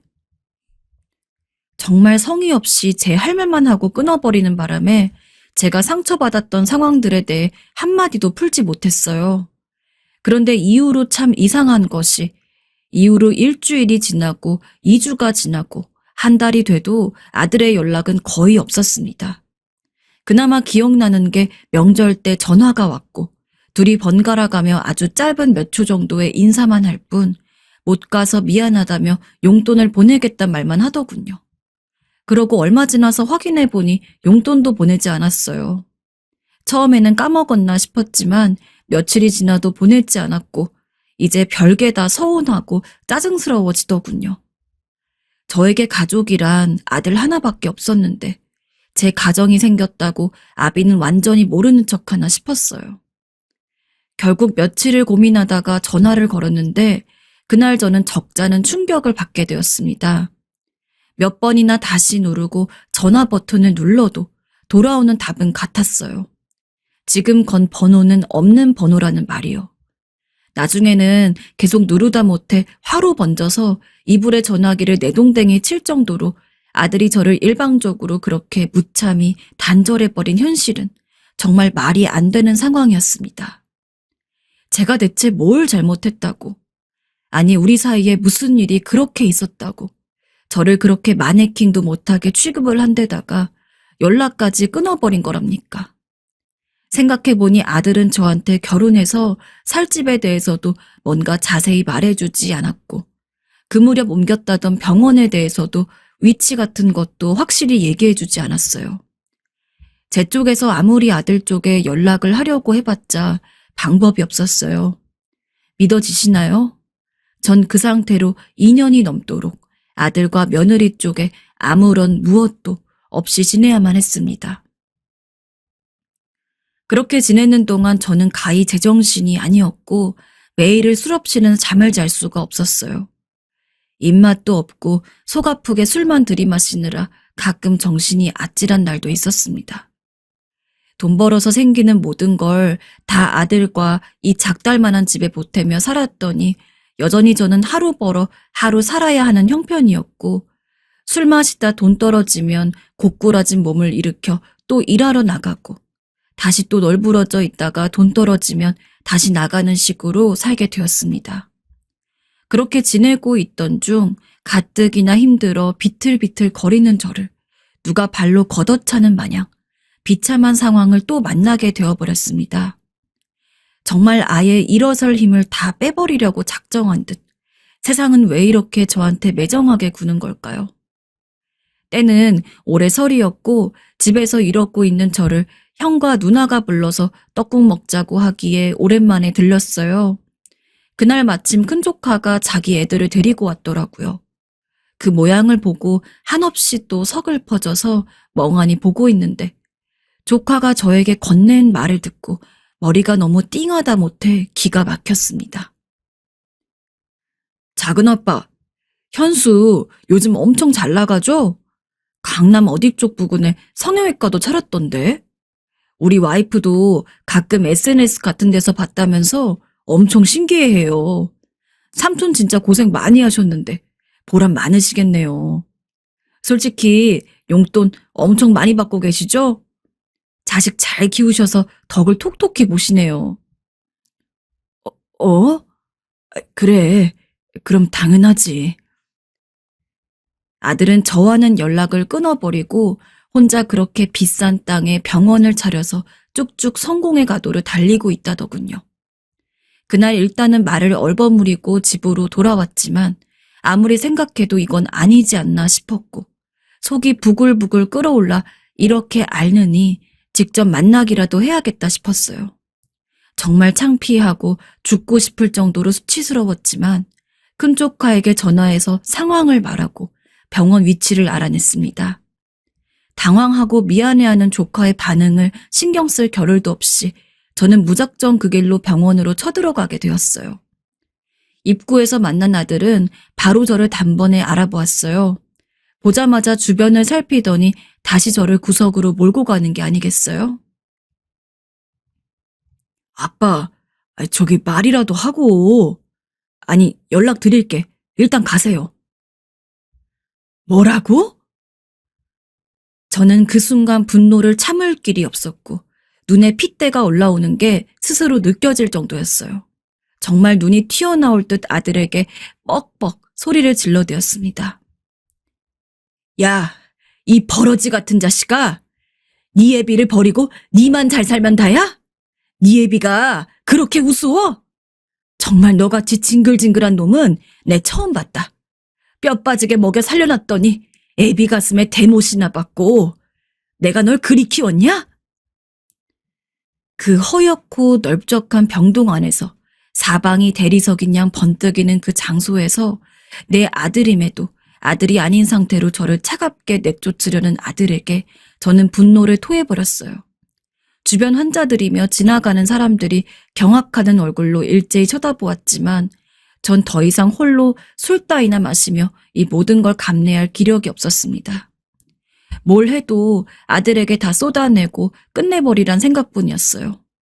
그러고 그냥 돌아왔으면 그나마 어찌 되었을지 모르겠는데 아들은 정말 남도 못한 짓을 저에게 저질러 버렸어요. 그날 하루에 일어난 모든 상황이 제게 얼마나 끔찍했는지 모릅니다. 아들은 그 길로 경찰에 저를 신고해 버렸더군요. 소란을 피운 게 죄라면 죄로 저는 그 지역 지구대에 끌려갔고 그 순간도 눈물 콧물 다 쏟으며 엉엉 울 뿐이었어요. 결국 제 사정을 다 쏟아내니 더 이상 뭐라 상황이 진척될 만한 것도 없었고 여차저차 저는 풀려나게 되었는데요.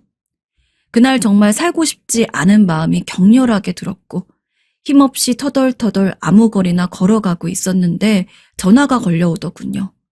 정말 혹시나 하는 마음으로 전화기를 열어보았는데 큰조카였어요. 제 상황을 듣고 너무 놀라고 걱정이 되었는지 제 아빠인 저의 형님과 고모인 누나에게 말을 했다더군요. 다들 걱정하고 있으니 빨리 집에 들리라고 하기에 어쩔 수 없이 향하게 되었어요. 민식아, 너 왜 말을 안 했어? 누나는 제 말을 다 듣더니 결국 참지 못하고 엉엉 우시더군요. 생각해보니 저도 참 답답한 구석이 있지만 말을 한다고 해서 뭐가 달라졌을까요? 바뀔 아들이었다면 제 아비를 저렇게 문전박대하고 경찰에 신고까지 할 수 있었을까요? 그냥 머리를 파묻고 엎드려 있는 저에게 누나와 형은 비장하게 말을 이어가시더군요. 어쩔 수 없어. 현수와 다시 아들과 아빠 노릇을 하며 살아가긴 이제 틀렸다고 보인다. 그래도 어쩌겠니? 너는 당연히 받을 건 받아야 해. 제 애비가 엄마 없이 그렇게 고생해서 키운 걸 알면서 지 혼자 잘한 줄 알다니 천벌을 받아야 하는데 그건 너도 애비로서 그것까지 바라진 않잖아. 그럼 네가 애를 그만큼 키워낸 값이라도 받아. 그건 당연히 네가 요구할 만한 거야. 들어보니 구구절절 틀린 말이 없더군요. 이 이상 아들과 더 칼날을 세우고 뭘 하고 싶지도 않았고 너무 화가 나고 분해서 키워준 값이라도 받아야겠다는 생각이 들었습니다.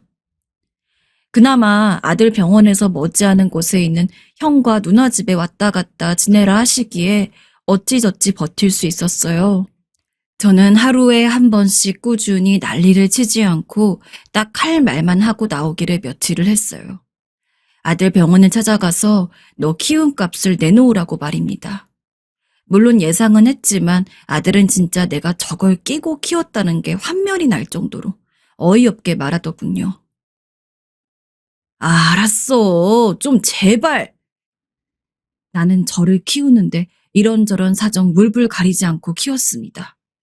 그런데 이렇게 떵떵거리며 살고 애비를 버려놓고서 온갖 이 핑계 저 핑계 대면서 저를 몰아내고 지겨워 죽겠다는 표정으로 보는 아들을 보니 저도 물러설 순 없더군요. 그렇게 계속 찾아가기를 보름째가 되니 이젠 며느리도 더 이상 자기 남편 뒤에 숨고만 있을 수 없었는지 본인이 나서더군요. 말하는 걸 들어보니 아들이나 며느리나 아주 똑같았습니다. 저기 아버님, 이제사 제대로 인사드려 죄송한데 자꾸 이렇게 오시면 현수 씨도 저도 여기 일이 안 돼요. 들어보니 뭐 용돈을 달라고 하시는 것 같은데 드릴 테니까 이제 그만 좀 해주세요. 이쯤 되니 더 이상 물불 가릴 게 없었고 전 그냥 대뜸 금액을 불러버렸어요. 이렇게 난리를 쳐대는데 당연히 줄 리가 없을 것 같았고 그냥 이런 무의미한 행동을 하는 것도 싫지만 어찌됐던 저는 아들에게 무언의 항의를 하고 싶었을 뿐이니까요. 근데 그걸 정말 줘버릴 줄은 몰랐습니다. 니네들 부자 아니냐? 네 남편한테 전해. 네 애비가 자기 키워준 값 적어도 3억은 쳐서 내놓고 매달 돈 200만 원씩은 용돈으로 붙이라고 말이야. 그거 안 주면 난 여기 맨날 출근할 거야. 알았어? 며느린 제 말에 눈이 동그래지더니 한창 경멸에 젖은 눈으로 주시하고선 이내 휙 사라지더군요. 그러면서 그 다음날 다시 병원에 같은 시간에 찾아갔더니 아들이 그제사 안쪽으로 저를 부르더니 바로 3억을 준비했더군요. 그러면서 아주 기계적으로 감정 없이 저에게 읊어대는 말은 제가 한 말 그대로였어요. 달마다 200만 원씩 줄 것이다. 틀림없이 줄 테니 다시는 여기 나타나지 말라. 연락도 하지 말고 얼굴도 보이지 말아라. 재촉하기 전에 늘 미리 칼같이 입금을 하겠다. 등의 아주 사무적인 말뿐이었어요. 저는 돈을 받아서 밖으로 나왔고 그렇게 집으로 들어왔지만 이루 말할 수 없는 비참함이 밀려왔습니다. 저 같은 사람에게 있어 이 돈은 가히 만져보기도 힘든 돈이었으나 이걸 진짜로 받자고 아들에게 나타났던 게 아닙니다. 그냥 일반 아버지와 아들과 같은 무심하고 말없는 관계라고 해도 그 비슷한 것을 해보며 뭔가를 나누고 싶었을 뿐입니다. 젊은 날 너무 고되고 힘들었기에 아들과 그런 시간을 보내지 못했으니까요.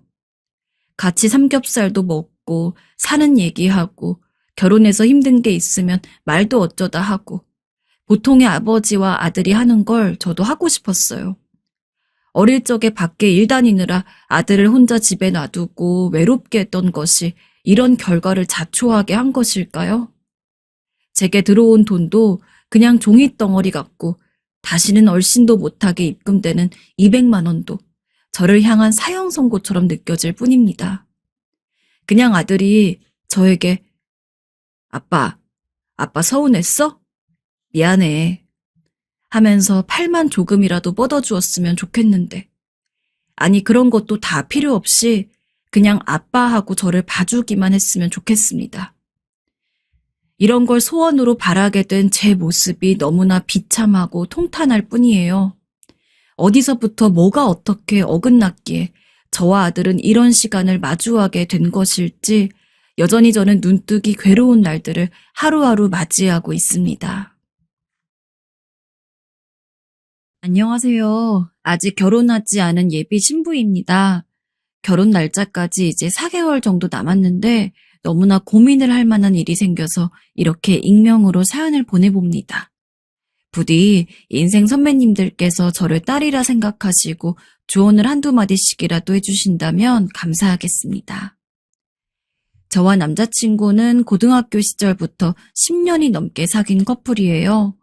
서로 같은 반이었고 워낙 통하는 게 많아서 동성 친구보다도 친하게 지내다가 대학에 가서 남자친구의 고백으로 연애를 하게 되었습니다. 마침 또 대학교도 같은 대학교여가지고 비록 같은 학과는 아닐지언정 캠퍼스 커플로 한 번도 싸우지 않고 무척이나 사이좋게 연애했죠. 서로가 첫 남자친구, 첫 여자친구였던지라 저희는 모든 행동들이 전부 서로와 하는 게 처음이었습니다. 그런 특별함이 쌓이고 쌓이다 보니 언제부턴가는 남자친구나 저나 상대방이 아니면 안 될 것 같다고 생각을 하게 되더라고요. 게다가 사귀면서 서로 부모님들도 정말 자주 찾아뵈었습니다. 물론 그때 정식으로 결혼을 이야기한 것은 아니었지만 아무래도 오래 사귀다 보니까 그만큼 상대방 가족을 볼 일도 꽤나 생기더라고요. 남자친구네 부모님이 저를 먼저 궁금해하기도 했고 저희 부모님 쪽에서도 너는 대체 누구를 만나길래 그렇게 오랜 시간 동안 한 명이랑만 사귀는 거야? 라면서 궁금하다고 저한테 남자친구를 데려와 보라고 한 적도 있습니다. 덕분에 저희는 사실상 결혼 이야기가 나오지 않던 때에도 거의 예비 사위, 예비 며느리처럼 대접을 받고는 했죠. 그러다가 올해 초에 남자친구에게 프로포즈를 받았습니다. 저도 같은 마음이었기에 기꺼이 남자친구의 프로포즈를 받아들였습니다. 그리고 서로 부모님들끼리 상견례를 하고 결혼을 하기로 약속을 한 뒤 저희 가족과 남자친구네 가족은 결혼식을 준비하느라 무척이나 바쁘게 지냈습니다. 서로 직장 생활을 하면서 결혼 준비를 한다는 게 말처럼 쉽진 않더라고요. 각자 부모님이 도와주시긴 했지만 신랑이 될 남자친구와 신부가 될 제가 직접 봐야 하는 문제들도 있었고요. 아이고, 네가 우리 집에 시집 온다고 고생이 많다. 아니에요, 어머님. 그래도 저희의 결혼을 준비하는 것인 만큼 힘들어도 기뻤고 무엇보다도 예비 시어머니가 무척이나 잘 대해주셨기 때문에 견딜 수 있었습니다.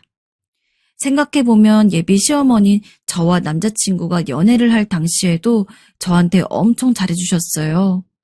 솔직히 처음에는 남자친구가 여자 한 명만 만난다는 게 조금 별로이기도 했는데 막상 저를 보고 나니까 왜 남자친구가 그렇게 저랑 오래 연애를 하는지 알 것 같다는 이야기도 하셨죠. 남자친구를 사랑했던 만큼 전 당연히 남자친구 부모님에게 더 좋은 인상을 주고 싶었기 때문에 예비 시어머니가 그렇게 저를 좋게 봐주신다는 게 너무 좋았습니다. 그때야 뭐 결혼 이야기를 하지 않았다고 하더라도 솔직히 전 처음 남자친구랑 사귀고 오래도록 연애를 지속하면서 언젠가는 이 남자랑 결혼을 할 시기가 올 거라고 생각을 했기 때문에 그냥 그때부터 미리 예비 시어머니에게 점수를 딴다는 마음이 있었던 것 같아요. 아무튼 그렇게 결혼 준비를 하면서 직장을 다니고 있었는데 갑자기 회사 사정으로 2주일 동안 유급 휴가를 받게 되었을 때가 있었습니다. 갑작스러운 일이긴 했지만 결혼 준비랑 회사 생활을 병행하다 보니까 솔직히 지치기도 했고 간만에 제대로 좀 쉬겠다 싶어서 기쁜 마음으로 갑작스러운 휴가를 받아들이게 되었죠. 정말 핸드폰으로 사람들이랑 연락하는 것만 빼고 밖으로는 단 한 번도 나가지 않았습니다. 원래부터 약간 집순이 성격이 있어서 주말이면 남자친구와 데이트할 때를 빼고는 무조건 집에 있는 성격이었는데 오랜만에 그렇게 제 마음에 쏙 드는 휴식 시간을 가지니까 그동안 쌓여왔던 피로나 스트레스도 좀 풀리는 것 같고 너무 좋더라고요. 그런데 예비 시어머니가 남자친구한테 제가 2주일 동안 휴가를 받았다는 이야기를 들었는지 전화가 왔습니다. 아유, 너는 젊은 애가 그렇게 집에만 있을 거니? 그러지 말고 나랑 여행이나 가자. 내가 가끔 바람 좀 쐬려고 강원도 가고 그러는데 거기가 엄청 물도 깨끗하고 좋아. 여행을요? 여행을 가자는 이야기였죠. 살면서 며칠 이상 여행을 가본 적이 별로 없었고 그렇게 즐기는 편도 아니었지만 다른 사람도 아니고 예비 시어머니가 전화를 건 만큼 부담스럽기도 했지만 그냥 점수도 딸 겸해서 3박 4일 정도 시간을 내어 단둘이 강원도로 여행을 갔습니다. 종종 바람을 쐬러 오신다더니 확실히 강원도에서 저를 가이드해 주시는데 막힘이 없더라고요. 여기가 맛집이네, 저기로 가면 예쁜 것들을 많이 파네 하면서 저를 이곳저곳 데리고 가시는데 정말 시어머니가 맛집이라고 한 곳은 음식 맛이 전부 예술이었고 예쁜 걸 판다는 곳들은 확실히 서울에선 쉽게 찾아볼 수 없는 것들을 팔고 있어서 보는 것도 즐거웠습니다. 솔직히 여행을 오기 전까지는 조금 귀찮다는 마음도 있었는데 막상 오고 나니까 예비 시어머니가 그렇게 여행을 제의해 준 게 너무 고맙고 그렇더라고요. 서울에선 쉽게 보기 힘든 바다도 원 없이 실컷 보고 바닷물에 발도 살짝 담가보고 그 넓은 경치 보면서 신선하게 썬 회까지 먹는데 간만에 마음이 탁 트이는 기분이었습니다. 어때? 막상 오니까 재밌었지? 네, 어머님. 너무 즐거웠어요. 어머님은 어떻게 이런 곳을 다 알고 계세요? 바람 쐬러 종종 온다니까. 평소에는 나 혼자 다녔는데 이번엔 너도 같이 오고 하니까 일부러 좀 더 신경 써서 좋은 곳들만 데려갔어. 마음에 들었다니 다행이다, 얘. 예비 시어머니인 내심 저와의 여행을 무척 기대하셨는지 3박 4일간의 일정을 A4 용지에 싹 정리를 해오셨는데 그렇게까지 들뜬 모습에 예비 시어머니는 처음 봐서 놀라기도 하고 귀여우시기도 하고 그 하루를 엄청 재밌게 보내다 보니까 자연스럽게 다음 날은 어떤 경험들을 하게 될지 너무 기대가 됐습니다. 설레는 마음으로 자고 일어났는데 예비 시어머니가 먼저 일찍 일어난 상태로 이것저것 준비를 하고 계시더라고요. 어머님, 오늘은 감자전 먹고 뭐 보러 간다고 했죠? 응? 요 근처에 네가 좋아할 만한 박물관이 하나 있는데 너만 괜찮으면 다른 곳을 한번 가보려고. 네? 어디요? 강원랜드. 보니까 여기서 그렇게 안 멀더라고.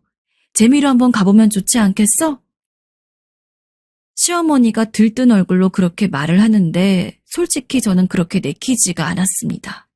원래부터 약간 성격상 그런 것엔 아예 관심이 없어서 그냥 가족들끼리 재미로 치거나 인터넷에서 사이버 머니 걸고 하는 고스톱 같은 것도 한 번도 안 해봤거든요. 근데 강원랜드는 워낙 말이 많잖아요.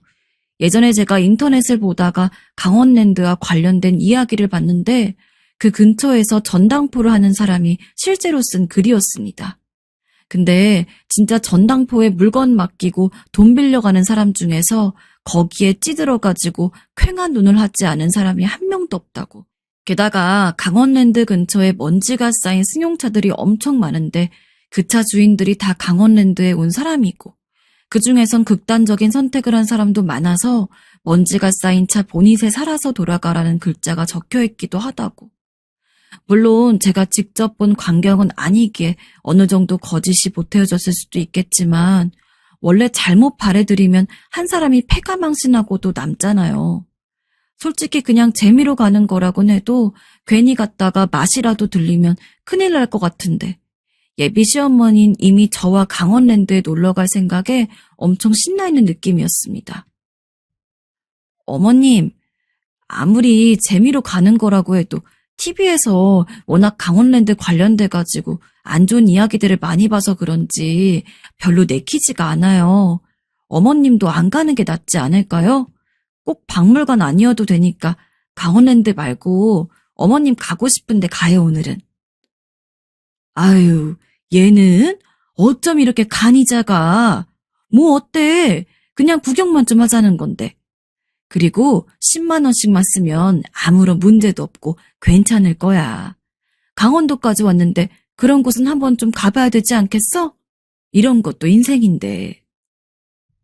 하지만 시어머니는 적극적으로 저한테 강원랜드에 놀러 가자고 이야기하며 열변을 토했습니다.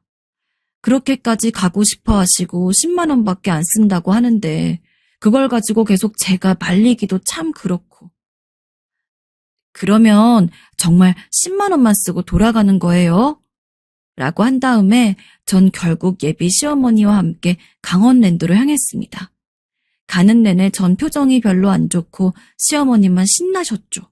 그렇게 강원랜드에 도착을 했는데 제 생각보다는 훨씬 깔끔하고 크기도 컸지만 여전히 썩 마음이 내키진 않았습니다. 그런 제 손을 잡고 시어머니가 얼른 들어가자며 강원랜드 안에 발에 들이는데 사람이 엄청 많더라고요. 저한테는 완전 별세계였습니다. 어벙한 표정으로 이곳저곳 구경만 하고 있는 저를 시어머니가 붙잡은 뒤에 여기저기 데리고 다니는데 분명히 시어머니가 말하는 투로 봐서는 본인도 처음 오는 것처럼 이야기를 했는데 처음 오는 사람치고 너무 내부를 능숙하게 알고 계시더라고요. 어머님도 강원랜드 처음 오시는 거 아니었어요? 응? 아, 예전에 친구 따라 한번 온 적이 있었어. 잠깐 온 거야, 잠깐. 그래서 의심의 눈초리를 보내자 예비 시어머니가 말씀하셨습니다. 예전에 강원도에 친구랑 둘이 온 적이 있었는데 그때 친구 따라서 1시간 정도 놀다 간 적 있다고. 뭐 한두 번 노는 거야 도박 중독이라고 볼 수 없다는 걸 알기 때문에 그냥 그러시냐고 하고서 전 다시금 눈만 대굴대굴 굴리며 눈치를 보고 있었습니다. 하는 방법은커녕 게임 이름도 하나 몰라서 더 재미가 없었어요. 게다가 가끔 주변을 보다 보면 정말 인터넷에서 봤던 얘기처럼 어딘가 눈빛이 퀭한 사람들도 보여서 좀 무서웠거든요. 착각일 수도 있겠지만 하지만 시어머니는 그런 건 눈에 들어오지도 않는지 누구랑 뭘 어쩌고 저쩌고 이야기를 하시더니 거의 저랑 왔다는 건 까먹으신 것처럼 강원랜드 안에서 홀로 재밌게 게임을 즐기기 시작했습니다. 전 최대한 시어머니 곁에서 떨어지지 않은 채로 시어머니가 하고 있는 게임을 구경하는 일이 전부였죠. 테이블에 앉아있는 사람한테 뭐 좀 걸어달라고 하거나 암튼 복잡하게 게임이 흘러가더라고요. 전 뭐가 뭔지도 모르겠는데 시어머니는 완벽히 다 꿰고 있는 마냥 탄식을 하기도 하고 어떤 때는 엄청 방방 뛰면서 좋아하기도 하셨습니다. 그런 예비 시어머니를 조금 보다가 전 재차 주변을 둘러보기도 하면서 시간을 때우는데 갑자기 예비 시어머니가 제 팔을 딱 잡더니 어머, 나 50만 원 땄어. 이러면서 자기가 하고 있는 것 좀 보라며 저를 이끌었습니다. 저도 너무 대단하단 식으로 이야기하면서 축하드리고 싶었지만 솔직히 게임 방법도 뭣도 모르는 상황에서 멀뚱멀뚱 보고 있을 수밖에 없더라고요. 이게 뭔지를 알아야 정말 대박났다고 하면서 같이 신날 텐데 말이죠. 아유, 근데 너는 답답하게 여기까지 와서 게임도 한번 안 해보려 그래? 아, 제가 이런 거는 아예 어떻게 하는지를 몰라서요. 저 고스톱도 한 번 제대로 안 쳐봤거든요. 뭐? 고스톱도? 네가 인생의 재미를 몰라도 정말 모르는구나. 자, 내가 알려줄게. 예비 시어머니는 제가 아무것도 안 하고 가만히 서 있는 게 별로였는지 저를 무슨 기계로 데리고 가서는 이렇게 하는 거라며 방법을 알려줬습니다. 다행히 조작이 어렵진 않아서 할 만은 했는데 솔직히 이게 무슨 재미인지도 모르겠고요. 하지만 기껏 예비 시어머니가 알려주신 걸 안 해볼 순 없어서 전 어쩔 수 없이 자리에 앉아가지고 예비 시어머니가 지켜보는 과정에서 게임을 할 수밖에 없었습니다. 무슨 버튼을 누르고 어쩌고 하면서 예비 시어머니 눈치 슬쩍슬쩍 봐가며 이것저것 버튼도 누르고 그러는데 어머, 이게 뭐야? 기계가 뭔가 휘황찬란하게 소리를 내길래 얼떨떨하게 보고 있는데 그 광경을 같이 보고 있던 예비 시어머니가 옆에서 엄청 놀라고 계셨습니다. 보니까 제가 꽤나 큰 돈을 딴 모양이었죠. 그게 무려 300만 원이었습니다. 정말 어안이 벙벙했습니다. 원래 이런 도박장 같은 곳은 아무것도 모르는 초심자가 행운을 가져가게 된다는데 제가 딱 그런 꼴이었죠. 뭐 10만 원 버릴 생각을 하다가 졸지에 30배 당하는 돈을 따게 된 거니까 기쁘긴 했지만 오히려 그렇게 큰 돈을 땄기에 더 하고 싶지 않았습니다. 그래서 예비 시어머니에게 저희 강원랜드에서 놀 만큼 놀았으니까 이젠 다른 여행지도 가보고 그래요. 라며 여기를 좀 떠나자고 이야기를 했죠. 하지만 예비 시어머니는 저랑 완전히 생각이 달라 보였습니다. 오늘 끝발이 엄청 좋은 것 같은데 원래 이런 날에 제대로 승부를 봐야 하는 거야. 네? 오늘 나 말릴 생각하지 말아라. 아예 강원랜드를 떠날 생각조차 하지 않는 예비 시어머니를 보면서 전 그 말을 따를 수밖에 없었습니다. 하지만 그쯤 되니까 너무 불안하더라고요. 제가 300만 원을 딴 걸 보고 예비 시어머니가 엄청 자극을 받은 것 같았는데 솔직히 그렇게 돈 따기가 쉬우면 왜 도박하면서 패간망신하는 사람들이 그렇게 많겠어요? 전 그냥 정말 운이 좋아서 돈을 땄을 뿐인데 이미 시어머니는 오늘 같은 날 제대로 도박을 하면 몇 천만 원도 벌어갈 수 있다느니 어쩐다느니 하면서 또 무슨 기계 앞에 앉아가지고 열심히 도박을 하기 시작했습니다. 말리기에는 예비 시어머니 눈에 어떤 열기가 잔뜩 도사리고 있어서 쉽게 말을 걸기도 어려웠어요. 하는 수 없이 그 옆에서 우물쭈물하며 상황을 지켜보고 있는데 예비 시어머니 표정이 점점 안 좋아지더라고요. 예, 네가 딴 것 중에 100만 원만 좀 빌려줘 보렴. 100만 원을요? 그래, 얼른. 어머님, 이제 저희 슬슬 가는 게 좋을 것 같은데. 예비 시어머니는 아까 본인이 땄다던 50만 원도 전부 잃었는지 저한테 제가 딴 300만 원 중 100만 원을 빌려달라고 했습니다. 저한텐 어차피 없는 돈이나 마찬가지니 빌려드렸고 예비 시어머니는 다시 자리로 돌아가서는 열심히 기계를 만졌어요. 하지만 해도 운이 안 좋은지 계속해서 제게 돈을 빌렸습니다. 아까 100만 원 빌린 거에서 또 100만 원, 그리고 다시 한번 100만 원. 제가 운 좋게 얻었던 300만 원이 전부 그 자리에서 예비 시어머니로 인해 탕진되었죠. 돈이 아까운 것은 절대 아니었습니다. 아까 말했던 대로 애초에 없는 돈이라고 생각을 했으니까요. 하지만 예비 시어머니가 너무 걱정이 되었습니다. 아무리 봐도 예비 시어머니는 그 사이에 중독이 된 것처럼 굴었거든요. 너 카드 있지? 카드에서 돈 좀 뽑아와라. 안 되겠다. 이거 오늘 끝장을 봐야겠어. 한참 눈에 핏발이 선 채로 게임을 하던 시어머니가 갑자기 저에게 카드가 있냐고 물었습니다. 있다고 말씀을 드렸더니 돈이 더 필요할 것 같다며 이제는 저한테 1,000만 원을 빌려달라고 하시더라고요. 어머님, 저 그렇게 큰 돈은 없어요. 그리고 어머님, 지금 어머님이 딴 돈에 제가 딴 돈까지 거의 350만 원을 쓰신 상황인데 재미로 즐기는 것 치고는 너무 과한 돈이 들어간 것 같아요. 하지만 예비 시어머니는 요지부동이었습니다. 네가 이 돈을 빌려주면 어차피 나중에 내가 다 갚을 건데 뭐가 문제냐. 그리고 원래 이런 데 놀러와서 한 1,000만 원 정도 쓰는 건 일도 아니다. 당장 결혼이 오래 남지도 않은 상황에서 예비 시어머니 되실 분이 그렇게 이야기를 하는데 저로서도 더 이상 말리기가 힘들었습니다. 그래서 울며 겨자 먹기로 1,000만 원을 뽑아와서는 시어머니에게 드렸고 결국 그날 시어머니는 제가 드린 1,000만 원까지 전부 다 강원랜드에 기부 아닌 기부를 하고 맙니다. 그런데 그래 놓고서도 또 돈을 빌려달라고 하시는데 이건 정말 아니다 싶어서 저도 모르게 어머님, 이제 진짜 안 돼요. 솔직히 지금 결혼 준비하는 사람한테 다른 이유도 아니고 도박 때문에 1,000만 원을 또 빌려달라는 게 말이 안 되는 상황인데 어떻게 이 와중에도 또 저한테 돈을 빌리려고 하세요? 라며 짜증을 냈습니다. 얘가 짜증은? 정 그러면 너 먼저 가거라. 난 여기서 조금 더 하고 할 테니까. 네? 어머님! 예비 시어머니는 이미 도박에 흠뻑 빠진 상태였습니다. 아니 여기서 1,000만 원 넘게 써놓고서 대체 얼마나 더 쓰고 가시려고.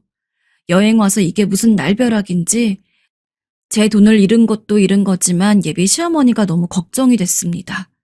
아예 기기 앞에 제대로 자리를 잡아서 한탕 해보려는 듯 구는 시어머니를 억지로 끌고 나갔어요. 시어머니 저한테 무슨 짓거리냐며 고래고래 소리를 지르는데 쪽팔릴 시간도 없었습니다. 그냥 한시라도 빨리 예비 시어머니를 이곳 강원랜드에서 멀어지게 해야겠다고 생각을 했거든요. 허나 저한테 억지로 끌려나간 시어머니는 잃은 돈도 미처 제대로 복구도 못했는데 거기서 나와버리면 어떡해? 너 때문에 다 망했다. 다 망했어. 라며 온갖 타박을 하기 시작했어요. 내가 얼마나 여기에 집중하고 있었는데 조금만 더 해도 딸 수 있었다고. 어이구 나쁜 년. 너 때문이다. 너 때문이야. 어머님.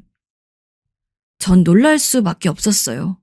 예비 시어머니는 원래 저한테 나쁜 말이라곤 한 번도 안 하신 무척 천사 같은 분이었습니다. 그리고 평소 성품 자체가 우아하신 분이라 전 내심 시어머니는 욕 같은 걸 전혀 모르고 살았을 거라고 생각했는데 그래서인지 차를 탄 뒤 제 옆에서 온갖 쌍욕을 하는 시어머니가 정말 낯설더라고요.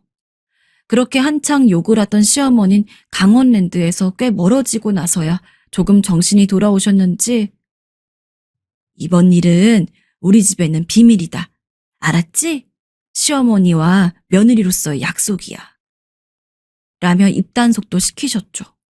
처음에는 서울로 돌아가자마자 남편한테 당연히 이야기를 하려고 했지만 예비 시어머니가 계속해서 비밀을 지켜달라고 그러는데 갈등이 되긴 했으나 전 결국 아무런 말도 하지 않기로 결정을 했습니다.